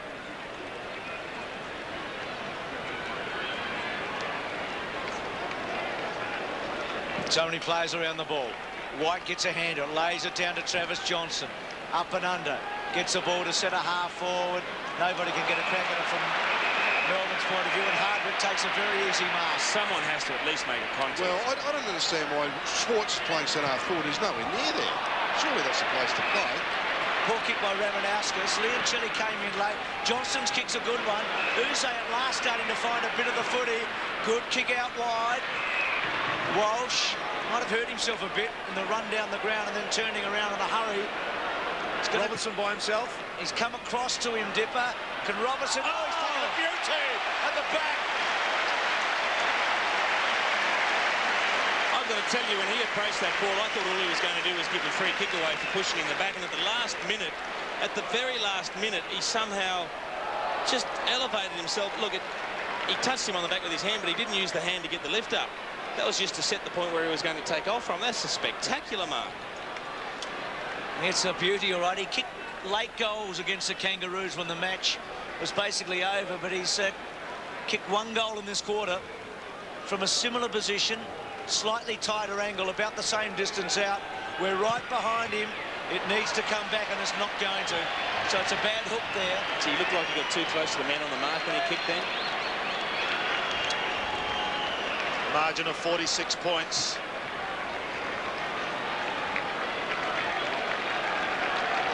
That's just a great, honest jump, isn't it? It's just natural spring. He's not a tall lad either, is he? Young man from Burnie showing us his aerial work. Johnson. The Bombers clear once again. Johnson, Hardwick and Co. all season have been so miserly. Barnes has been for him this time. Schwartz is screaming for it in the middle, and he's got it now. Maybe they can set something up here, but they've got to put multiple goals on the board. Solomon almost pulled down on one-hander. Robertson looks for the free kick, and he's going to get it. Sandy, just while you're calling that piece of play, Alistair Nicholson's just walked around the boundary line and he's going to sit in the dugout. So that's terrific news for all Demon supporters. Troy Simmons, yeah. Troy Simmons. Sorry. Troy Simmons, that is good news after copping a very heavy knock earlier in the game. Great to see him back. Now here's Roberts. Touched off the boot. Wobbly old punt kick. And again they're going to clear it. It'll come back towards Blumfield. He smashes towards it in opposition to Robertson. Gives it away to Fletcher. He pokes it up towards centre wing. Barnard used the body. Gave a little bit of a nudge and it didn't go unnoticed. Collins on centre wing. Melbourne will run all day. Don't worry about that. They're the fittest side in the competition. But they're playing the best side in the competition. In towards half forward. Strong mark taken by one. Directly in front, 65 out, Jeff White. Schwartz by himself on the right-hand side here.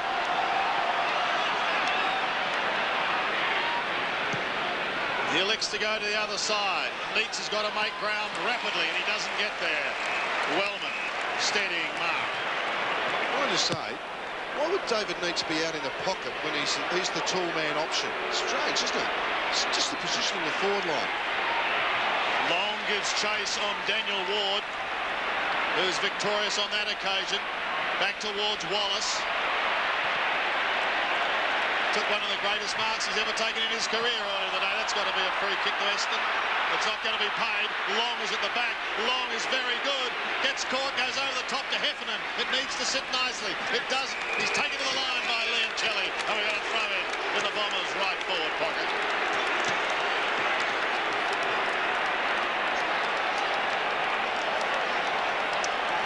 So the Demons inside 50 a couple more times than the Bombers in this term.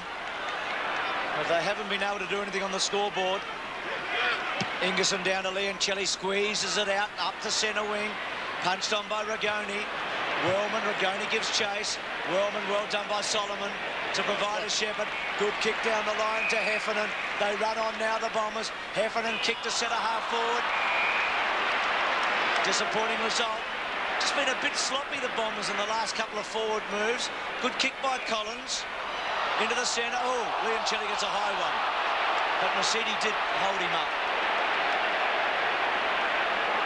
Anthony McDonald, I should say. To Johnston. Good kick. Schwartz goes back to Phoebe. Phoebe to the pocket to Farmer.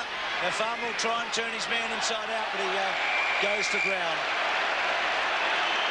Warcroft coming on for the Bombers for the first time, I think, today. Just replace Lucas there, Bruce. So Melbourne in attack. They've had their fair share of it in this term. Barnes and Schwartz. Schwartz at the back. Back to Schwartz. He's got some space. He's a big man. He can kick a big ball.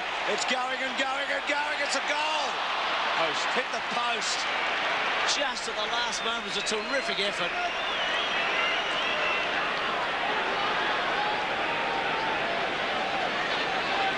Just over 6 minutes remaining in the quarter. Fletcher towards Barnes and Co. on half-back. Robertson, Barnes at the back. Little toe poke. Hurd almost gets to the front. Blumfield was already there. Gives it away quickly to Mercury. Drifted beautifully in towards the centre. Here's a chance now for Caracella. Blake Caracella from 55. Goes for home. Goes towards Long. Can't take the mark, but he's quick to bounce up again. Grabs his teammate, brings it to the ground. The door opens for Lloyd. Lloyd onto the right boot. A high one in towards the pocket. Barnard won't get there in time. And it's over the line and on the full. Interesting just watching Barnard and Wellman in that piece of play before. They were the two lads ended up at Essendon after Paul Salmon, who's now retired, and Darren Jarman. Was a terrific swap all round, all that, wasn't it? I think everyone's benefited. Oh, Rigoni may pay a hefty price here. Drop what he should have taken. Wellman's hand pass. Well, they've got the numbers, so it doesn't really matter. Here's Heffernan from 45 metres. Chris Heffernan goes for goal. And it's one behind. Blumfield trying to con the umpire just for a moment, but it was still in play. Johnston again. Goes wide. He's spotted his target. To Ingerson, he's outside the defensive 50. The kick to Nicholson, well weighted. He's dropped the mark. Probably should have taken it. Uze having a busier quarter. Gets around to his favoured left. The kick to half forward. Robertson's been a good competitor here with Solomon this term. He's 50 out and then loads it up. Hooks it, coming back, just misses. He and Solomon, I was trying to spit it out. They've had a pretty good duel in this quarter. Solomon, great first half. Robertson is matching him physically in this turn. But still, it's the Bombers by a very big margin. Fletcher takes the kick out. He goes to the outer side. Carosella is alone. Sneaks clear and stabs it up towards centre wing and Barnard. Having plenty of the ball, and he's got Ramanauskas on the outer side. Adam Ramanauskas short, and it's effective. The Bomber machine starting to build again. Masidi short towards Moorcroft. It's come unstuck. They persisted with perhaps going one too many as far as the short game was concerned, and Phoebe comes away towards the right half forward. It bounces nicely for Schwartz. He's caught. He's lost it. Well, he actually broke the tackle in the end there, and he didn't take any longer than a couple of other players have been given to break the tackle or dispose of the ball today. Hurd ambles towards centre wing. Looks again towards the 50 as it's smashed towards the line. Moorcroft keeps it in play. He's just come onto the ground. Gary Moorcroft goes for goal and goes across the face of goal, failing to trouble the scorer. Gee, it's just got a bit sloppy, both teams now, haven't they? They're just not quite finding the targets as tiredness just starts to get in. All of them now be looking for that three-quarter time break. Masidi come off the ground and Buick on. Thanks, Dipper. So Buick on, Johnston short to Gergic. The Demons come out. Powell run down. Terrific tackle at the back coming from Heffernan. Barnes out wide to Carosella. Carosella wider still to Barnard. Barnard's floating kick to fall forward. Lloyd nearly took a beauty. Buick waiting for it. Still with Boris. Buick's handball. Moorcroft. Moorcroft's handball not going anywhere. Gergic has to jump over an opponent. Doesn't get anywhere. Boundary throw-in. Fair pressure. So 101 to 56. Just tried to hurdle the pack. That's actually a trip. Moorcroft did reach out with the hand. Still in the danger zone as far as the Demons are concerned, and Buick tries to smash it back inboard. Buick and Moorcroft, fresh legs on the ground. Carosella caught at the bottom of the pack, and up by Hayden Kennedy will come in for a bounce. You have to say, Sandy, that 45 points in front. They've won the quarter, Melbourne, but they haven't gained anywhere. In fact, they're four behinds behind on scoreboard. It's not good when you see that graphic, is it? 3 minutes remaining in the quarter. 101 plays 56. Just inside the Bombers' 50. Now Barnes makes sure of it. Here's a goal for Buick. And he loves those. Now they're on fire. Now they're running. Buick gets his first.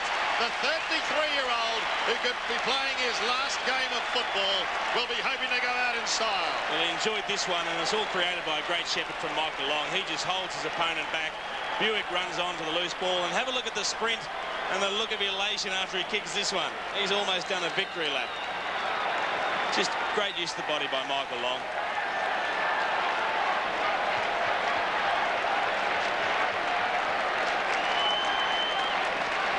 He loves a goal, Buick, and he loved that one, didn't he?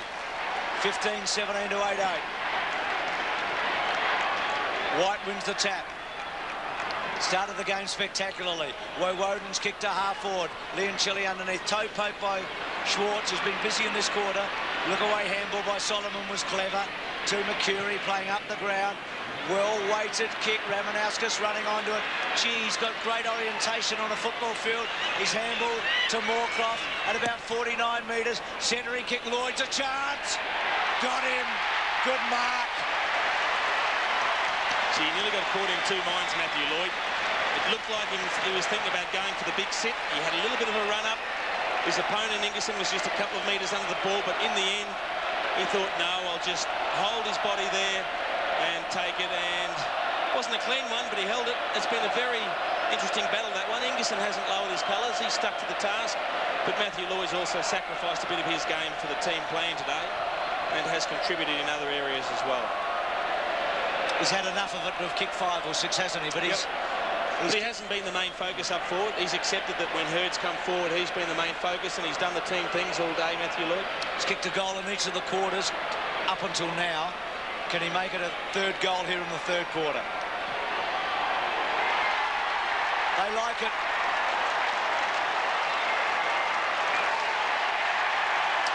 So Lloyd kicks 3. That was about the spot he kicked his 100th goal a couple of weeks ago. And this great team is putting a space in the Demons now. Well, Bruce, I think that's one of the keys as we get closer to the end of this game, and it's hard to see Melbourne really doing anything from here. Is it going to be called the greatest team of all time? 21 wins during the season, 3 straight in the finals, 24 games of football won in a season. I think some people are going to start saying this is the best ever. And that is after they won the pre-season competition. Correct. It's Mark Harvey. Now, Jason, you're in one of those great teams. You've been superseded. His Rigoni as Jason ponders that. And Come on, Jason, stick up for us, mate. Phoebe caught. Hurd gets clear. 55 metres out. James goes for the doctor. It's off the side of the boot. Goes in towards the pocket. Lloyd is there. Long is there. Picked up by Lloyd. Gives a little ground. He wants Carosella. And he's got him 55 out. Waste no time. Blake Carosella drifting into the pocket. He wanted Michael Long, perhaps a touch ambitious. It was a very, very tight angle. And so it'll be Travis Johnston to take the hand pass and come from full-back towards the half-back line and find Leoncelli. Up towards centre wing, close to siren time as Melbourne go forward through Peter Walsh.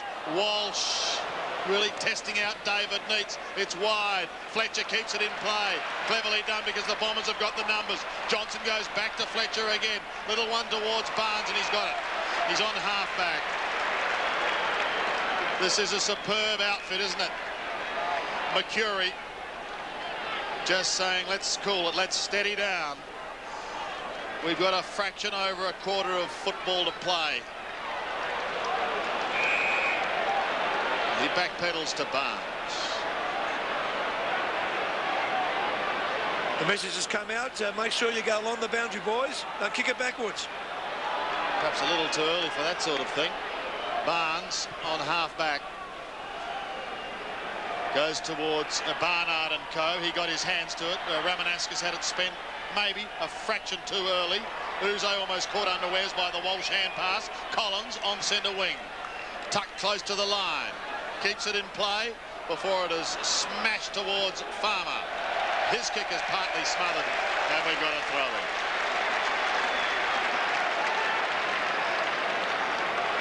Sheedy and Harvey, the two men who've masterminded this Essendon season, already down on the sidelines. Siren imminent as Schwartz smashes it towards the 50. Bomber fans can sense there's 1 quarter to play, and then the floodgates will well and truly open. 1 quarter of football. It's been another big quarter for the Bombers at 3-quarter time. 16 goals, 17, 113. Melbourne, 8 goals, 8, 56. The following sponsors hope you enjoy Grand Final Day. DJ Mitsubishi, Amy, McDonald's, Robert Ferguson, City Motors, and Foster's Lager. If you're going to buy something on 4 wheels, no matter how small or how large, no matter where you buy it from, and you want finance, come and see City Motors. Their finance experts can tailor a purchase or lease package at Tasmania's best fixed interest rates, the most competitive finance available, and you can get approval the very same day. So whatever you're going to buy, wherever you're going to buy from, it could cost you a lot more if you don't check out City Motors. City Motors, for your finance. I know who I'm cheering for at the Olympic Games. Ozzy! Ozzy! You did? Because when Australia wins, I win. With every burger or muffin purchase at McDonald's, you get this game card. Scratch and reveal an Olympic event, and if Australia wins any medal in that event, you win a Big Mac. All right, great. Plus, you could win a car, a holiday, a mobile phone, a PlayStation, or McDonald's food prizes instantly. Because when Australia wins, I win. Come on, baby, come on. A short while ago, as Mr. Johnson gave his precious four-wheel drive a well-earned wash, Joshua Johnson decided to help clean the interior. Although the Johnsons weren't hurt by the incident, Mr. Johnson's rating 1 was. So if you've held a rating 1 for the last 3 years and your insurance company wants to take it away, give us a call at Amy, because we'll give it back to you.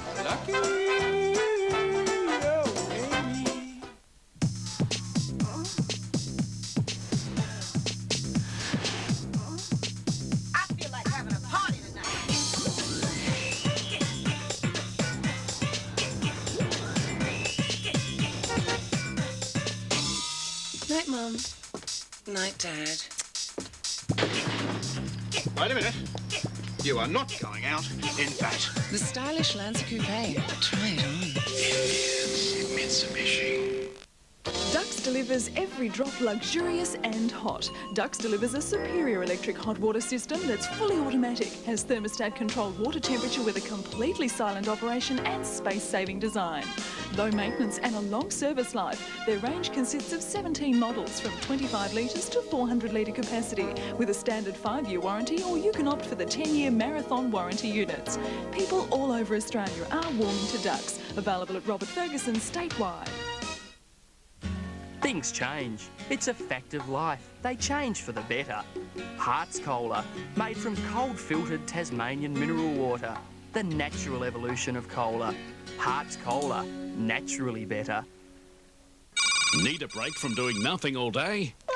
We've got 5-star accommodation. Colour television double, dog bed. Backpacker specials. Boarding kennel like this. Budget holidays on Harry's Practice. Southern Cross Sunday. No humans allowed.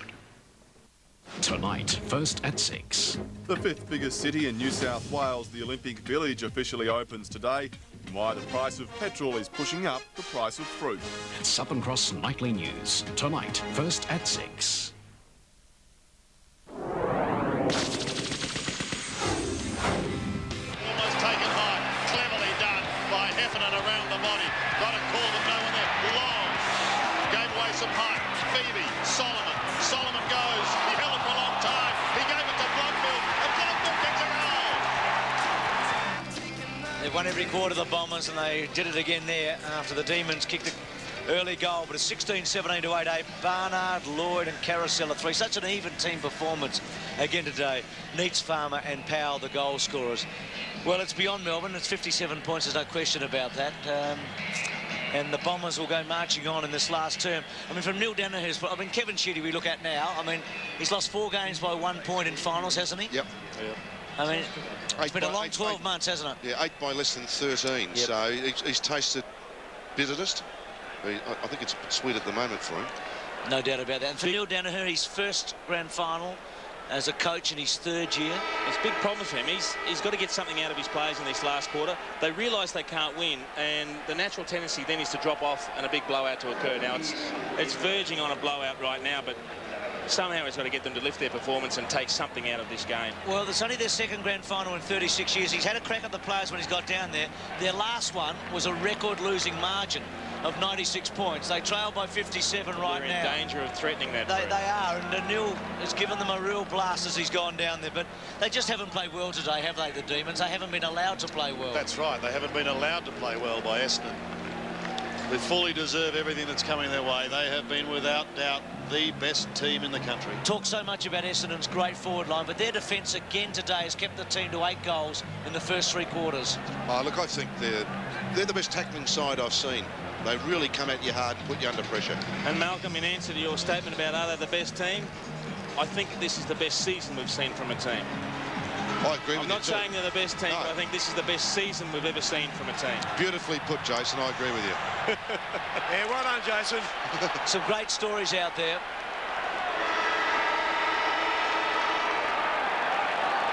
The Bombers surely home here.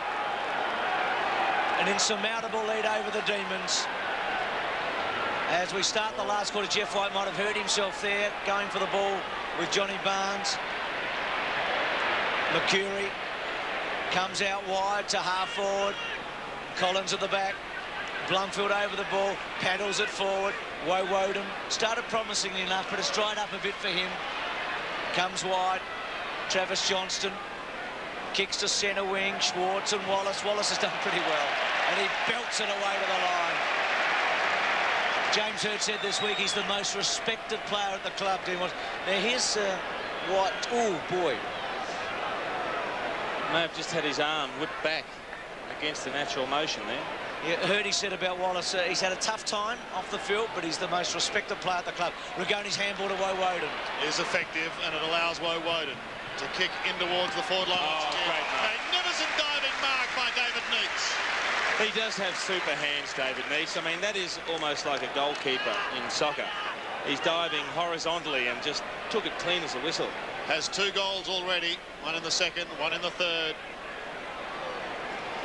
And there's the angle that he has in front of him. Not easy from this pocket. Neitz for number 3. Starting it well right, and it's drifting away into the outer pocket, pushed over the line. A throw-in in the right forward pocket for Melbourne. Looks like Farmer's on the ball now there, boys. Look at this again. Just throws himself sideways to the limit, and that's a mighty dive and a mighty catch from David Neitz. Barnes doing the ruck work from behind. Flick down in front and waiting there. Mark Mercury, solid as a rock. They're very good at peeling one bloke off, aren't they? Just to fill up that hole, and then they switch play. This is just perfect the way Essendon play footy. He gives it to Hurd. James Hurd looks towards centre wing. It passes Carosella. Blumfield is there as well. Carosella will get another crack at it. Ricochets off his knee and bounces over the line. So into the final quarter, people at this stage will be starting to think, who will win the Norm Smith medal? Malcolm, you're one of those people voting. You'll be thinking about it as Johnston gets caught by Heffernan. Heffernan dropped it like a hot potato. Rigoni right at his hammer. Farmer there as well, claimed by Ramanauskas. Farmer trying to get out the back door. Blumfield, Barnes, Carosella eventually towards Barnard.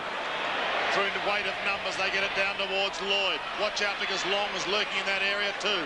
Lloyd gives the hand pass away. They're running out of room. They've run out of room.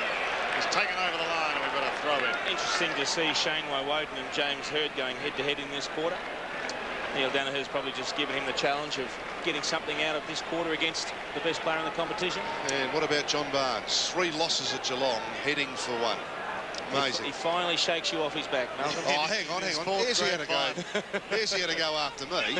Lloyd doing the ruck work. Walsh get the hand pass away. Ward, Phoebe taken to the line by Buick. Fresh man on. He's only played a bit of the last quarter. Hurd bending it in towards full forward. And the second attempt mark taken by Beams, not paid. We have got to throw in. Beams asked the question, why wasn't it paid? Entitled to ask the question too, I would have thought, Sam. First time he's touched it, the youngster who came in for Cameron Bruce today.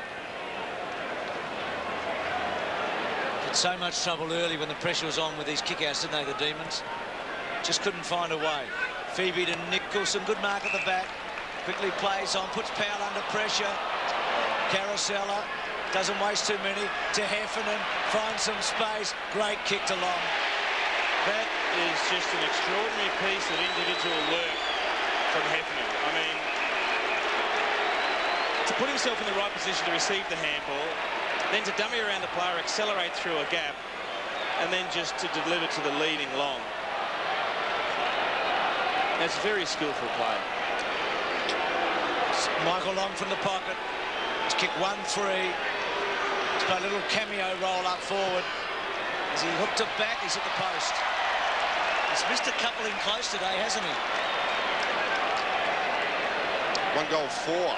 Well, Ian Scotty Lucas between them have got 1-8.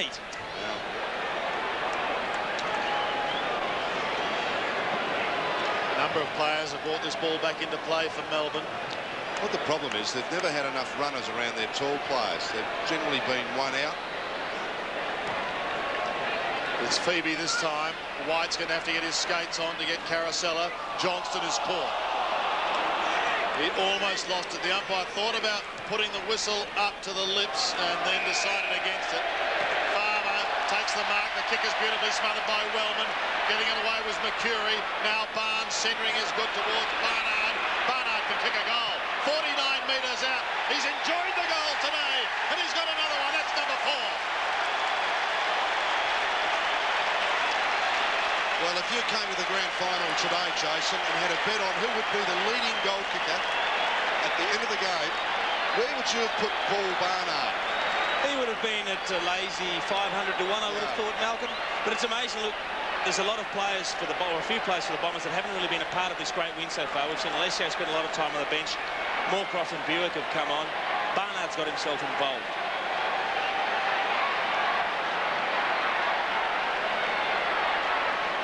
Kevin Bartlett, who kicked 7 in the grand final in 1980. A legend. Yes, a legend this year, officially. So Barnard with 4. Hurd keeps on getting it. It's a celebration now, isn't it, of this Essendon football team. Buick, beautiful kick to Lloyd.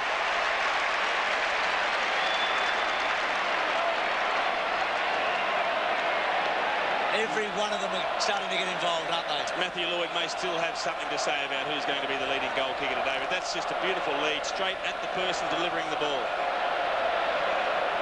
So Lloyd right on the 50. 109 goals. Make that 108 goals so far this season. He's had a wonderful year.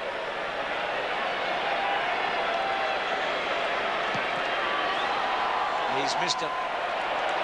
As Plugger and Dipler told us a couple of times, it is not the easiest day to kick from a long way out. Sean Denham, who was cheered off the ground at Whitty Hill last night, his final training run with the Bombers, played in the 93 Premiership team. 186 game veteran, didn't quite make it to the 200 club, but has been a fantastic player. Started with Geelong. Geez, been good Blundfield today. And here he is now. A long way out. But as Bruce said, it's now becoming somewhat of a celebration as far as Essendon is concerned. Hurd's been very good today as well. Interesting to see who Malcolm Blight votes for in the Norm Smith medal, Sandy. Well, I think you're both spot on there. I mean, they've both been very, very good. Almost 4 quarter players, haven't they? See, we're only 10 minutes into the last, but almost. Well, it's been a real emotional roller coaster too with James Hurd, who's had family problems with a young child, very ill. Fortunately, that's turning out okay. This is Wellman, 65 out. Sean Wellman. Well, they're turning each other inside out there in the forward line, Long and co. And eventually it's just taken over the line and behind, conceded by Uze. They're getting so much of the ball now, the Bombers. There's a natural tendency when you get this much ball to try and involve everybody, and just got to be careful not to overuse the ball. Phoebe again then. You can see David Smorgan, head of the Western Bulldogs, enjoying his afternoon at the MCG. Rigoni, still at full-back, sneaks away from Long, kicks towards Jeff White. Barnes smashes it down in front. Carosella and Co are lurking dangerously there. Heffernan gets caught, pokes it out eventually. Melbourne have the numbers for the moment, but Barnard has the pace. Paul Barnard is having a field day. Kicks in towards Moorcroft and Co. And Gary Moorcroft. Go Gary! And he does for his mum Judy and his dad who's been watching him from above. Well, he's one of those players I mentioned that he's been dying to have a crack at the action. He wants to get involved. There's a couple others that would love to play a bigger part in what's happening out there today, but I'm sure they're all going to feel a part of it when the end result comes through. But it's just great to see Gary Moorcroft get involved. Paul Barnard's been tremendous since he's come on. He's helped himself to 4 goals, and he's really set this one up. And look at the joy on Gary Moorcroft's face.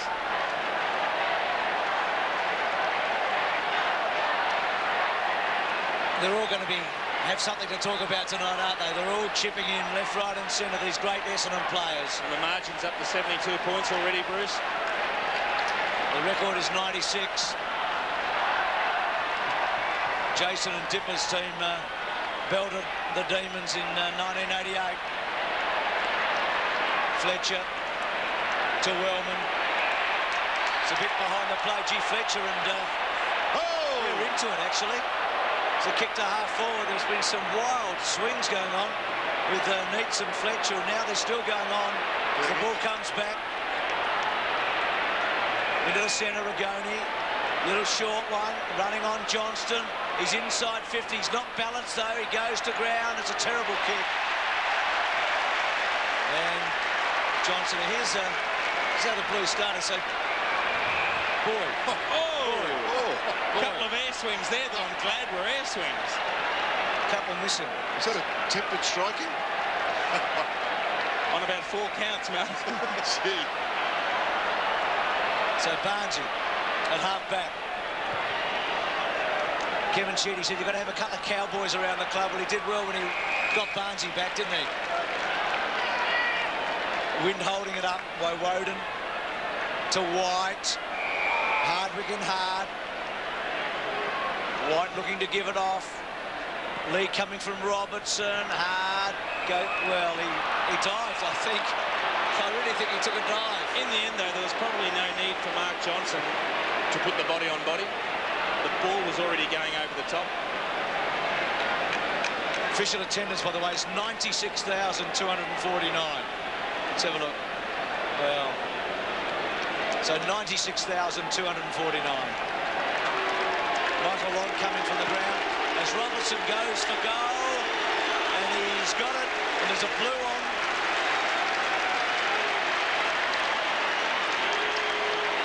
Gergich was in that original blue. There's still a little bit of how do you do going on about that. Now, from an Essendon point of view, the last thing you want to do is get involved in a fight. I mean, the game's lost for the Demons. They're angry enough to want to go on and carry on with the fight. Nothing to be achieved from an Essendon point of view, because all you can end up doing is costing yourself a couple of weeks at the beginning of next season.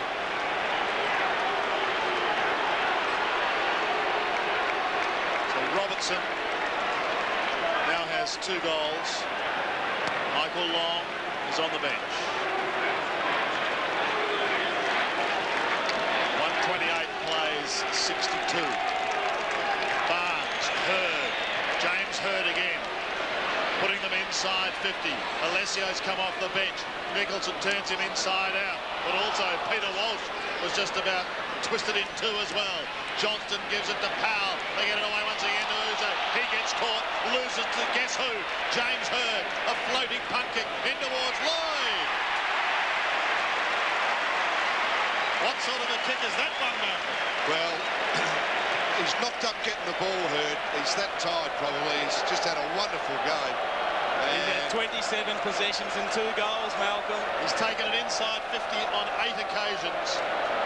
And from the outset, he was the favourite for the Norm Smith move. And he did it early, Jason. And Lloyd will kick for number 4. To join Paul Barnard as the major contributor for the Bombers. They're on the verge of collecting their 16th premiership flag. Lloyd from 45 kicks the goal. He's got 4. 1 in each quarter to the Coleman medalist. He's an amazing player, is Matthew Lloyd. He's about 3rd in the kick stats, 4th in the kick stats for the Essendon team. He's not afraid to come up the field, chase the ball, and he's not afraid to play like a half-forward flanker or almost a forward midfielder. He's had 13 kicks, only the 5 marks.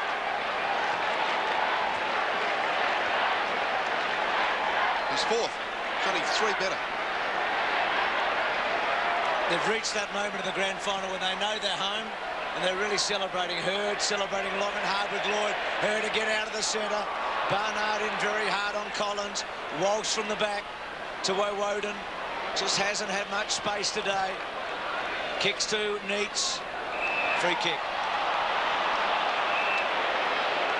Just a bit of push maybe from Fletcher, yeah.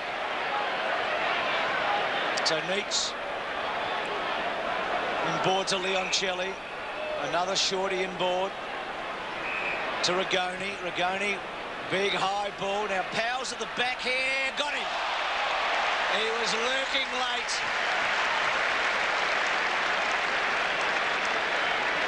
He's drifted forward all year, hasn't he? Very successful. He's been able to get deep. He's kicked over 30 goals for a running midfielder. He's kicked a couple today.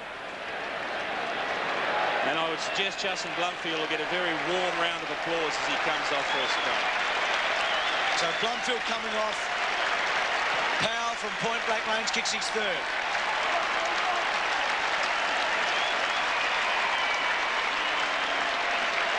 So not a bad day's work for Powell. He hasn't let the side down really. He's kicked 3 and had a fair bit of it. Very dangerous early. I mean, in the first quarter he was particularly good. This is a good leap and mark.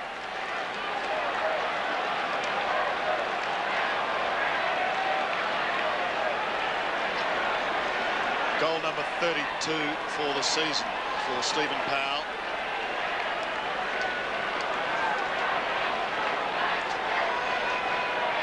Sevens coverage of the Olympic Games beginning shortly, and there are some of the members of our Olympic swimming team with Kieran Perkins in the top left-hand corner, hoping for gold again. Speaking of gold, there goes James Hird. One stage was never going to play football again. Buick to full forward. Now a procession. Lloyd from point blank, called to play on. Was called to play on. Collins defends, and they're going to at least cut this one off. I don't know why he was called to play on, but he was. Touched off the boot, I think, Sandy. Leoncelli goes to the outer side and finds White. Lloyd for the moment denied goal number 5. Lucas standing by, Diver to come back on again. Hardwick in front, knows only one way, and that's straight ahead. And he does towards Lloyd once more. Ricochets off his boot to Gary Moorcroft. Moorcroft gives it back to the running Hardwick. Tries to bend it back, but the only one there is Collins. Laterally towards Peter Walsh.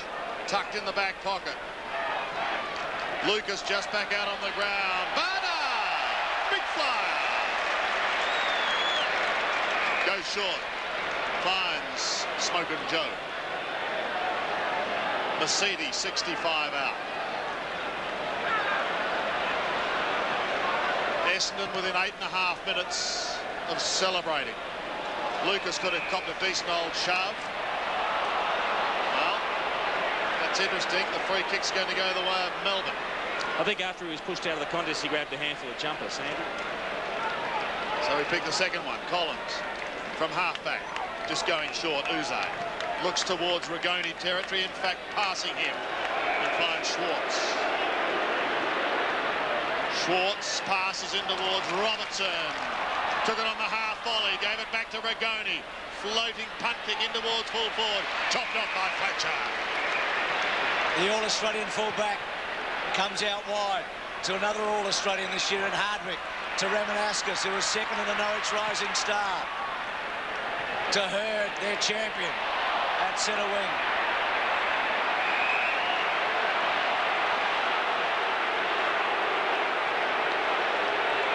Have a look at those stats for Hird. Is he being held on to? Well, it looks like it. Just a bit tight there, Woden. What a great year he's had, but it's a bitter end for the Demons today. So the Bombers are now 7 minutes away from confirmed greatness, aren't they? They really are. They needed to win to confirm themselves. Having won 38 now of their last 41 games, it's a remarkable achievement over the stretch. And if any team deserved to have a premiership, it has been this one in the last couple of seasons. They have set the standard for every other team in the competition. Just like some of the other great teams of the past have. So at centre wing, the Bombers still marching forward. Buick, who hasn't had enough of it, he'd like to keep getting kicks right up to the death here. Solomon, when I say not enough of it, he's been on the interchange for so long. It's also a tough one now, Bruce, because they've put a couple of players on that haven't played that much. Alessio's back out there, Lucas is out there. Everyone wants to be out there when the final siren goes, but you want to see everyone have a part of the action. It's a very difficult balance. No, you want to be there on the dais when they present the medal. That's all you don't want to miss, Okay, mate. Malcolm. Barnard's kick partly smothered. Moorcroft goes back towards Barnes, and Barnard again won't get there in time. Powell working hard, tried to get it out. McDonald is caught. Leoncelli's there as well. Can't get it away cleanly. Pushed back towards the centre. The race is on now. Uze, a quiet first half. More noticeable in the second. Down towards Schwartz. Swings around. He's got Powell running past in towards the half-forward line. It's a poor kick, although luck's a fortune. His opponent slipped. Powell gets another chance. Got a call from somewhere, I don't know where, and then just put it into no man's land. Down towards Neitz, who eventually gets there. Ramanaskas intercepts him. Ramanaskas will go again to the line. Kept in place somehow by Robertson, but Ramanaskas gets him. Off he goes to Neitz. Neitz wants Farmer. Where is the wizard? He had it. He lost it. And eventually it comes back to Powell. It's a tired Melbourne outfit now, who eventually find Schwartz. It's a tired Melbourne outfit as Woden goes to the bench. And Farmer will shoot for goal. As Ben Beams comes back out onto the ground. He was a late inclusion into this lineup today at the expense of Cameron Bruce. Woden's year, and what a year it has been, is over. Farmer for number 3. It hasn't been the Wizards' day, but he's got his third. And once again, we talked about him earlier. You know, I mean, 3 goals, not many opportunities. No. I mean, he hasn't had any gifted balls at all, really. That's his really only gift that he's got for the day. So he's battled on manfully. He has tried very hard, Malcolm, considering the supply has been very, very dry. Yeah. Well, in a brilliant year, Malcolm. He's and over the stretch, he only averages 2.1 goals in his career, so he's done all right. Yeah. Listen to that applause. Barnes is off. Johnny Barnes, what a great story he is. A 4th grand final and a 1st premiership. Going back to his original club. Buick's kick wide, Nicholson's got it. To Collins. To White. Inboard. Down low, Uze's got to search for it again. Just hasn't been his day. He's worked a lot harder in the second half. Buick on the up was good. Solomon was terrific. Oh! Well, Wallace got a little kick away, but it took him a long time to get the ball under his boot. Still with Wallace. Back to Heffernan. Carosella traps it at centre wing. Little handball. Solomon still running. What a good player he is. To half-forward. Lucas would love a goal, wouldn't he? He's kicked to 4 behinds. To Solomon. Kicking board's a beauty. To Moorcroft. Long is running on.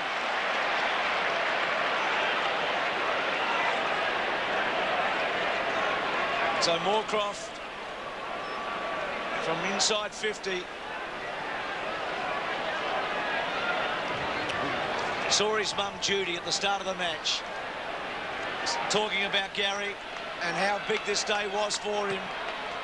As he brought it back, not quite. It's a behind. And there is the great one. King Richard Dick Reynolds, who has meant so much to this club. He won his 3 Brownlows in the 1930s. Equalled by King Kevin now, Bruce. Yep. Kevin Sheedy will equal his record today as a coach at the Essendon Footy Club with a 4th premiership. Rigoni brings it back. White and Nicholson are both there, so too is Alessio. Off to Carosella, spears it in towards Hurd. Tried to take what appeared to be almost a slips catch and was unsuccessful on that occasion. Melbourne defend towards Schwartz. He gets a cruel bounce. Cleverly done by Wallace. Just tidies up with Hardwick. Wallace will go again. He's run over the interchange. We just saw James Hurd there. We know the Alan Hurd stand at Windy Hill. That will certainly be rocking tonight. It might just for the night be renamed the James Hurd stand. And Dean Wallace, of course, with that little dash last year where they didn't quite make the grand final. He'll be really enjoying this now. He's waited a long time for it, hasn't he? He has waited. And as Kevin Sheedy said many times, he thought he did the right thing, and I must admit, so did I. I mean, you go for it. Alessio towards Lucas. Good grab. Scotty Lucas, like Heffernan from the Western District. Lucas from Camperdown. Now Hurd again is a target. couldn't take it. Solomon and Long lurking at the back. Long's hand pass goes astray. And Melbourne, through their defence, will find the boundary line on the outer side. But it's almost over for Jeffrey Farmer and his teammates. It will still go down as a wonderful year. When you think of this side last year, they recorded just 6 wins. They finished 14th on the ladder. They lost their last 9 games of the season last year in a row. And we're looking a pretty ordinary conveyance when you talked about 2000. But they've turned it all around as Joe Mercedes has it on the outer side. Too far out. Mercedes will look for something on offer. Will it come from Hurd? Will it come from Lloyd? He's 60 metres out. He went the big barrier. He wants the talk. Oh! Well, there was the big fly, but it wasn't from the red and black. It was from Jeffrey White. What a spectacular mark late in this match. So White in short. Ingerson's handball. Releases Collins. Bit up and under, but he wants Walsh. Carousella. Walsh has taken the mark. Leoncelli runs on. Rather McDonald, and then McDonald's kick to full forward. Robertson, almost. He's done a couple of specky things. Neats hooks it back and misses. He's had a few shots. He's had 5 shots for goal, Neats. Probably 6-1 when he didn't score, and he's kicked 2-3. Well, it's 10 goals neat now. It's probably a true reflection of the season, to be honest. Johnson off. McCurry coming on to savour the last few moments. And he might get a kick here too. Wellman, he'll spot him up now. No, he goes into Wallace.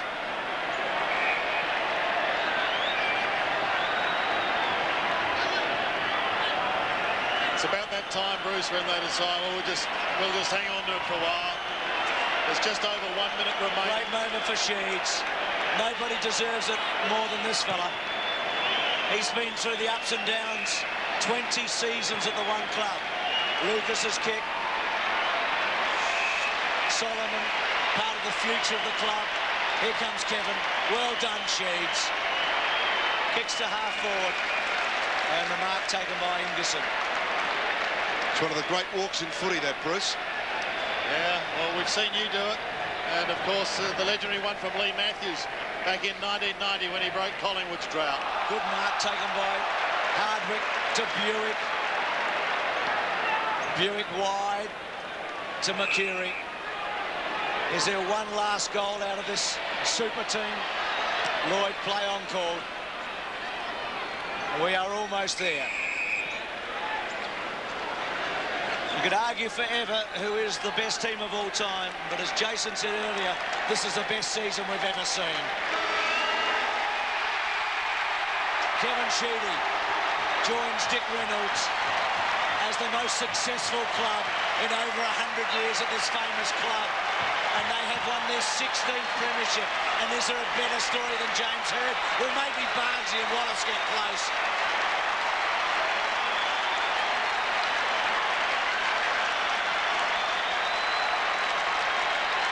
Mighty scenes here. They did it tough last year in September. Harder than any other team missed in Rioli. Hopefully his turn will come. He's with Robert Shaw, and there's a tear in the eye.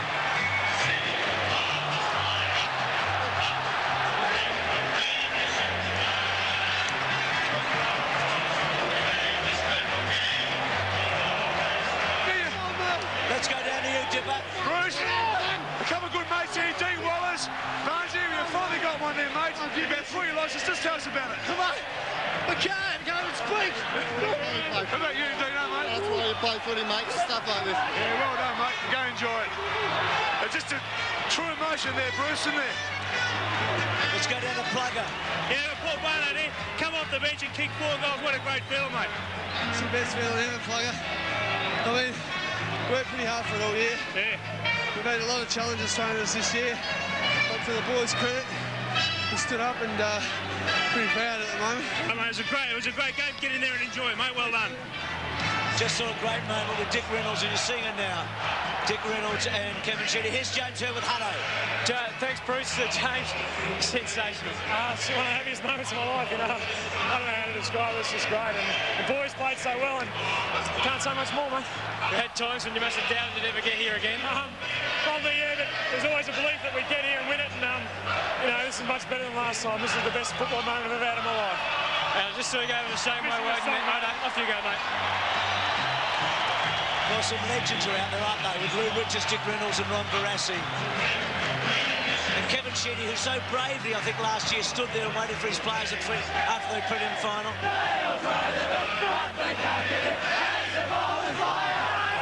Haven't sung it for a while, have they? Well, they made a pact, didn't they? They'd not be sung during the finals until they finished their journey. And they may sing it more than once today. For Neil Danaher, he's real friendship there, just a consoling word.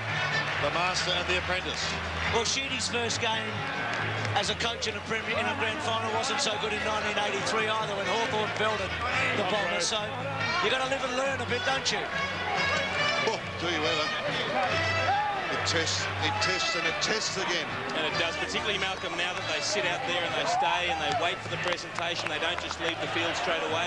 You actually have to sit there, you work out, this is really what we're missing. I mean, that hurts. That really cuts to the chase, doesn't it? There's a Melbourne hierarchy. Dipper again. Yeah, Bruce, we've got Mark Mercuri, and Mark, what a magnificent season for you. Very emotional one as well, but you finally got this flag. Yeah, no, it's been excellent. Everyone's been going in the one direction, and commiserations to Melbourne. But, yeah, I mean, we were that focused this year that it's just a great thrill. And a great rap there for Barnesy, like he's had 3 losses, come back to the club. It's just, it's overjoyed there. Yeah, no, he's in tears, Barnesy, so I'm sure we'll have a few drinks tonight. Good on you, Mark. Well done, mate. As Dipper said for Mark Mercuri, who lost his brother so tragically earlier this year. When you look through every player and every team, Bruce, every premiership team, there's nearly a story with everyone in the team. You know, Sheedy will relive all that tonight with his players, as the club will. Jason, it's just one of the great nights in footy, isn't it? Oh, it is. When you're on there winning into one of these. Just because you've got everyone there that actually contributed to what happened throughout the year, it's something that you share amongst your close mates, your teammates and the officials around the club. Plugger's got Michael Long. Yeah, I got Michael Long here, Bruce. Well, Longy, how's it feel, mate? Oh, no, I think it's been a great effort all year, but this is the one we're really after, and we really worked hard for it today. Yeah, certainly after last year, certainly a great result this year, and I'm sure you'll enjoy it. Yeah, certainly will. I mean, missing out last year, and we really made up for it this year. And I'd like to say to all the Bomber supporter and my family watching Darwin, I love this. Good on you, Longy. Have a great one, mate. Thanks, Plugger. Michael Long there with his second premiership. Mark Harvey, who was such a stalwart in the 80s there with Kevin Sheedy, and has done such a great job. We'll come back to the MCG with the presentations after this, but in the end, it was the Bombers over the Demons by 10 goals. It's a mistake anyone could make. Got in a drunken brawl, defending his wife, and he killed a guy. Now his time is served. He's taking the first plane home. Today's flight is a special one. Alongside the world's deadliest criminals. What happened? They got the plane. Welcome to Con Air. Buckle up for TV's biggest blockbuster. Shoot it down. There are innocent people up there. Nicolas Cage, John Cusack, and John Malkovich. Con Air premieres Sunday. If someone was tall, they wouldn't be very good at swimming. So you have to pick the right people to do the right thing. Doing the farm's books was hard enough, but with the GST I needed some help. Cash book from Quicken, GST ready. It's so easy, even he can use it. Hey. I'm just joking. I know he can't. Hey. Easier than a manual cash book. This is Gary. He's worked at the Goodyear Auto Service Centre for 12 years. In fact, you'd say Gary is a Goodyear man through and through. So what type of tyre would you expect Gary to recommend? In your case, I'd definitely go for the Dunlops. He'd recommend the right tyre for your car. Because we don't just sell it if it's Goodyear, we sell it if it's good. Call 132343 for your local store. We our football out in the bush, you know we follow it every week. We go and watch our team play. It's the only way, and that's how it's gonna be for all our lives. We love our football out in the bush, you know. We love our football.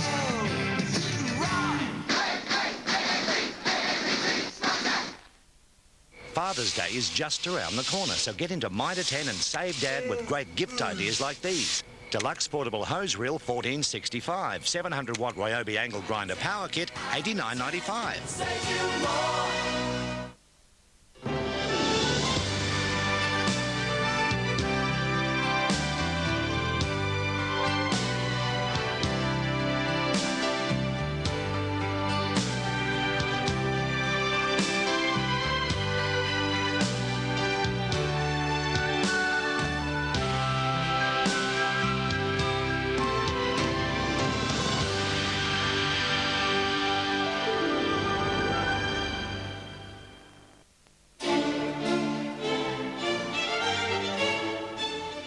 G'day. As Australia's cultural supremo, I know refinement when I see it. And the big quad-cam V6 donk of the Toyota Avalon is the most advanced engine in an Aussie-built car. Definitely state-of-the-art. It'll stick it up Commodore and Falcon, no worries. Avalon drive and you'll never turn back. With the GST, we need to get our business activity statements in soon. We use Cashbook software for our carpentry business. It easily prepares the report, so Gordon can get on with what he's good at. Oh. Easier than a manual cash book.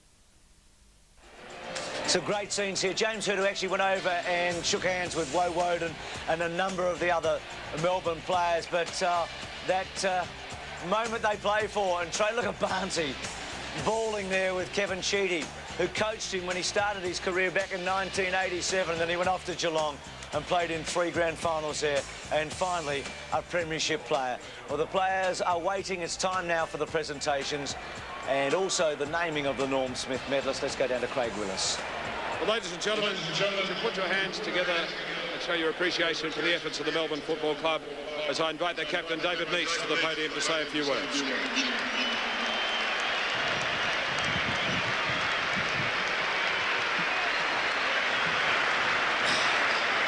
Well, firstly, to the Essendon Football Club, just want to congratulate them on a fantastic season and a fantastic game today. Also to the AFL and their major sponsor, Coca-Cola, for their support. The Melbourne Football Club have been fantastic this year, and our sponsors, LG, Tilly's and Fila, for their support. They've been great this year.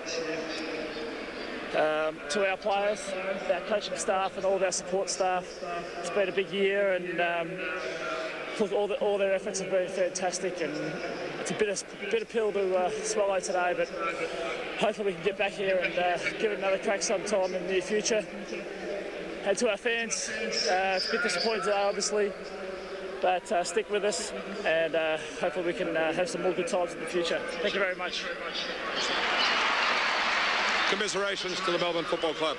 Well, ladies and gentlemen, just before we make our grand final presentations, it's appropriate that today we make the presentation of the Coleman Medal, awarded to the player, of course, who kicked the most goals during the home and away season. To present the medal, please welcome back to the MCG a man who won the Coleman Medal on 4 occasions. I'm going to ask the greatest goal kicker in the game, Tony Lockett, to present the Coleman Medal to Matthew Lloyd of Essendon.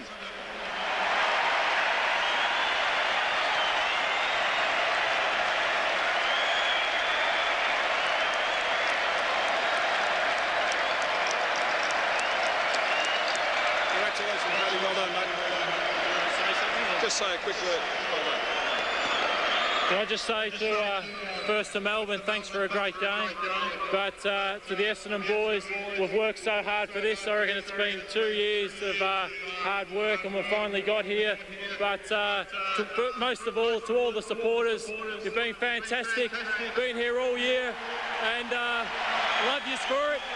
And to my parents, Brett, Simon, Coley, Lisa and Mary, I owe it to you. Thanks a lot. Matthew Lloyd, Melbourne medalist. And now, thank you, Plugger.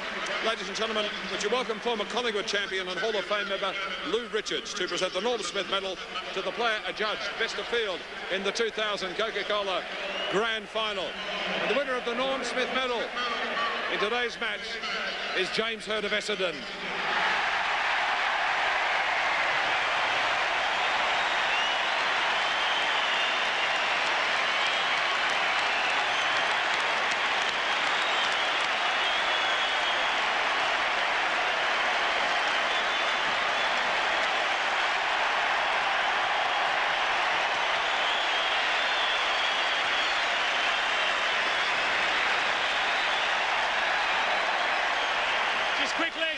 Thank you to the supporters, you have been fantastic. Thank you to my teammates, you're the best bunch of blokes you could ever meet. And to my wife Tanya and my little baby Stephanie, this is for you guys, thank you. James Hurd, the Norm Smith medalist. And now, ladies and gentlemen, would you please welcome Hall of Fame legend and a man who is no stranger to the Premiership dais, Ronald Dale Barassi, who'll be joined with Lou to present the medallions. Lou, come back, please, we need you. We're going to present the medallions to the Essendon Football Club, the premiers for season 2000.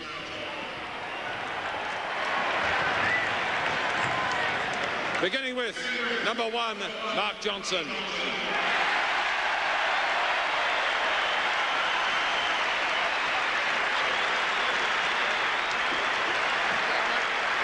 Number 2, Mark Mercury.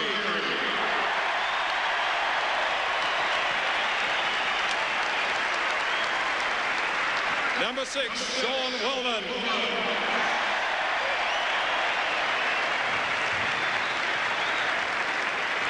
Number 7, Dean Solomon.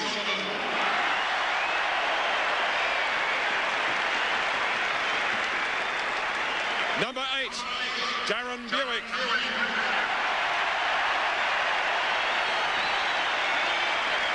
Number 9, Adam Ramanaskus.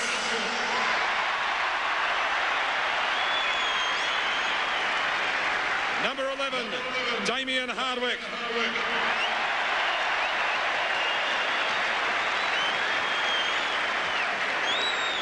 Number 13, Michael Wong.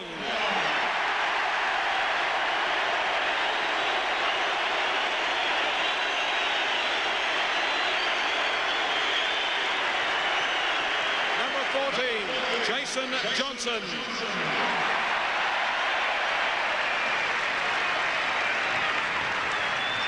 Number 16, Paul Barnard.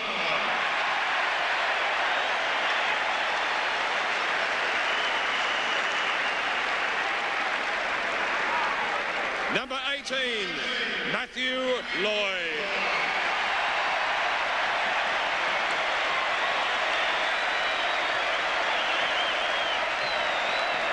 Number 21, Dean Wallace.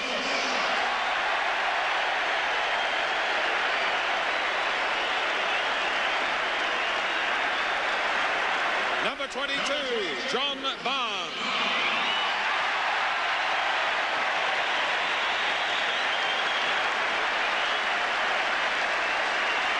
Number 24, Joe Massini.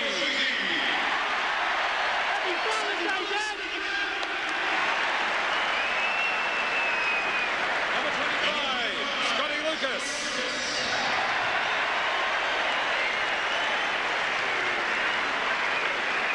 Number 26, Chris Heffernan. Number 27, Stephen Alessio.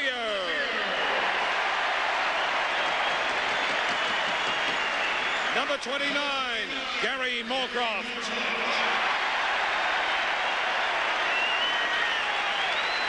Number 31, Dustin Fletcher.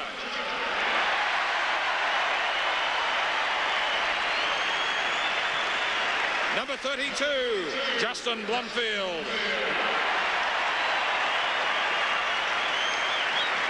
Number 33, Blake Carosella.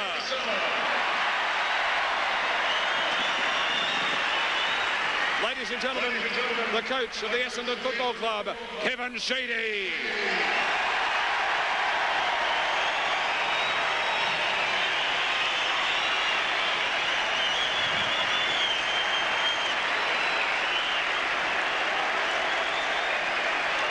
ladies and gentlemen, stay up here with Kevin, and I'll ask Ronald Dale Barassi to take hold of the 2000 Coca-Cola AFL Premiership Cup as I call upon the captain of the Essendon Football Club to join us, number 5, James Hird.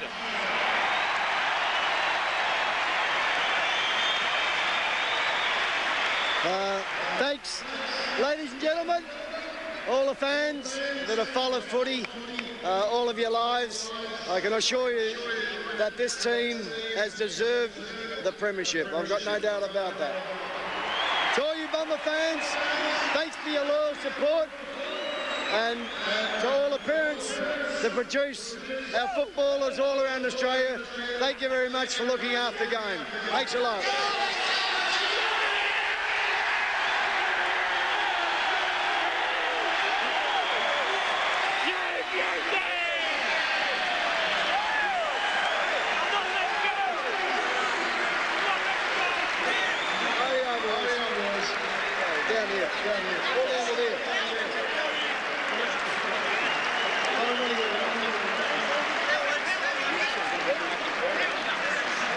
Ready?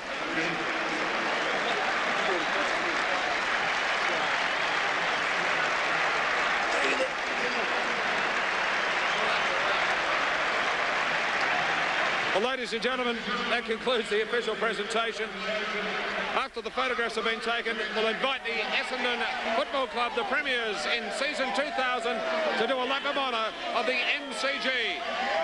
On behalf of Coca-Cola and the Australian Football League, we hope you've had a great afternoon here at the Melbourne Cricket Ground. Gee, they're a united team, no doubt about that. We're going for a break. We'll be back with a lap of honour right after this.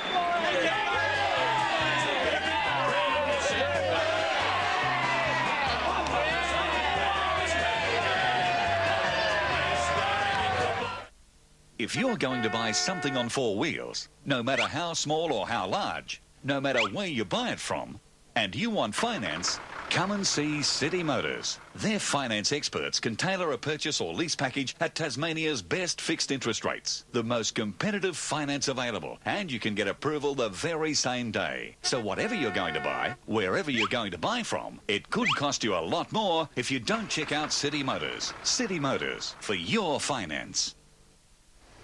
A short while ago, as Mr. Johnson gave his precious four-wheel drive a well-earned wash, Joshua Johnson decided to help clean the interior. Although the Johnsons weren't hurt by the incident, Mr. Johnson's rating 1 was. So if you've held a rating 1 for the last 3 years and your insurance company wants to take it away, give us a call at Amy, because we'll give it back to you.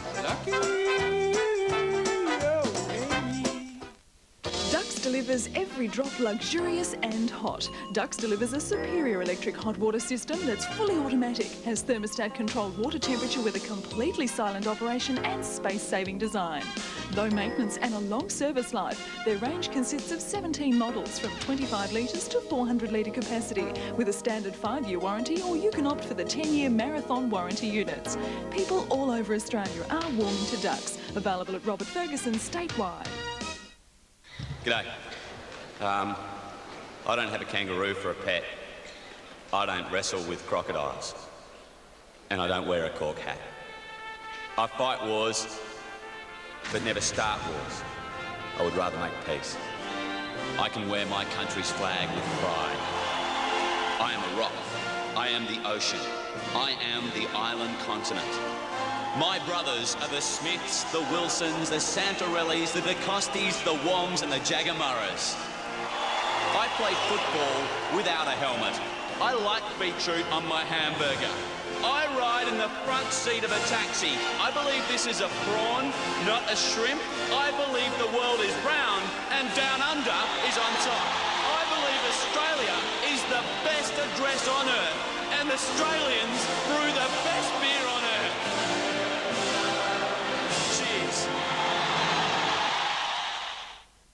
Father's Day is just around the corner, so get into Mitre 10 and save Dad with great gift ideas like these. Stanley 13-piece screwdriver set, $27.45. 1300-watt NRG circular saw, $79.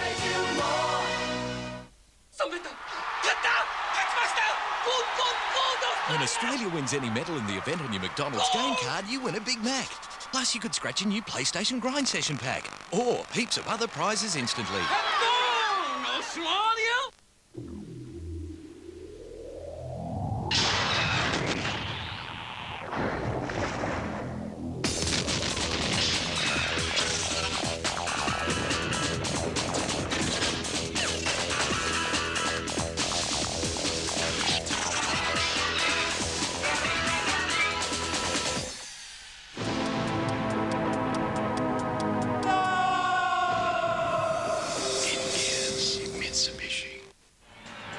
Jason Dunsell with me, who's been through all this at Hawthorn on 4 occasions, but great scenes for the Bombers. Joy, relief, everything must go through their minds right now. All the emotions come out now. They've done the job. All the goals have been realised. Everything's come to fruition. Now you just sit back and you enjoy it. The 2000 Coca-Cola AFL Grand Final. Proudly brought to you by Foster's, Australia's classic lager. The new Mitsubishi Magna VRX. It'll go like a shot. McDonald's. Enjoy the fun and games. And Telstra. Making life easier. With James Hird, the cup, it's a Hollywood story, isn't it? It's a fairy tale. 12 months ago, his stocks were low. He only played 2 games last year. We thought we might have seen certainly the end of the best of him, but he has come back and won the Norm Smith medal today in resounding fashion. They almost did the impossible, this team. Go through a season unbeaten. They got so close. Well, that was the only thing that escaped them this year. It's just been an incredible season. I mean, everything that's been thrown at them, they've coped with, and they've done it with style. And quite fitting that there was a fair margin, I think, between the two teams, because there's been a fair margin between the Bombers and everybody else this year. Yeah, I think Melbourne was the right team to play them today. They were the best second team in terms of form. They won 10 out of their last 11. Probably stiffened the match they lost, and yet today they were outclassed. They were disappointing today, Melbourne, I think. That certainly wasn't their best performance, but they'll learn from that. They'll take something out of this game, and they'll figure they can go a little bit better next year. Darren Buick's wife with him there. They've been through a fair bit. And Scotty Lucas with him, but for Darren, what a bittersweet moment, a great moment for him. Scotty Lucas, who didn't have his greatest day, but he's going to have his great night tonight. But Buick and Mark Johnson, who came back. We saw Judy Moorcroft at the start of the game, Gary, whose dad passed away. And Judy talked about his dad looking down today with Gary. And there's James here with Tanya and Stephanie. I'm sure Tanya is right now. And James remembered them when he got the Norm Smith. Well, James has gone from tears of frustration to tears of joy, hasn't he? I mean, look, it's a roller coaster ride of emotions, and the family share it with you. They all go through it. They see you when you come home disappointed, when you come home angry, and they share the joy as well. And this is a special moment for them. His darling little daughter there, Stephanie, with him. But James Hird and Kevin Sheedy, who symbolically, I think, means so much to the Bombers, and Sheeds with his 4th premiership. And there's Darren Buick, who's really lapping it up at the moment, and why shouldn't he? And the Bomber fans, well, it was tough for them last year, but they've had everything to wish for this year, and everything has come true. Mark of the Year competition, we do know the winner there. What a great day for him. It's Trevor Young for the ACT. Tony Modra was the mark, and Trevor will be presented with his prize tomorrow on Rex as programme. So, Jason, there's not much more to say except the Bombers worthy winners, no doubt about that. A predictable afternoon and a very, very worthy winner. So that's it for season 2000. Thank you for being with us. I hope you can join us in the next couple of weeks with the Olympic start. But today, it was the Bombers all the way. Hurdy with the cup and Cheese with his 4th.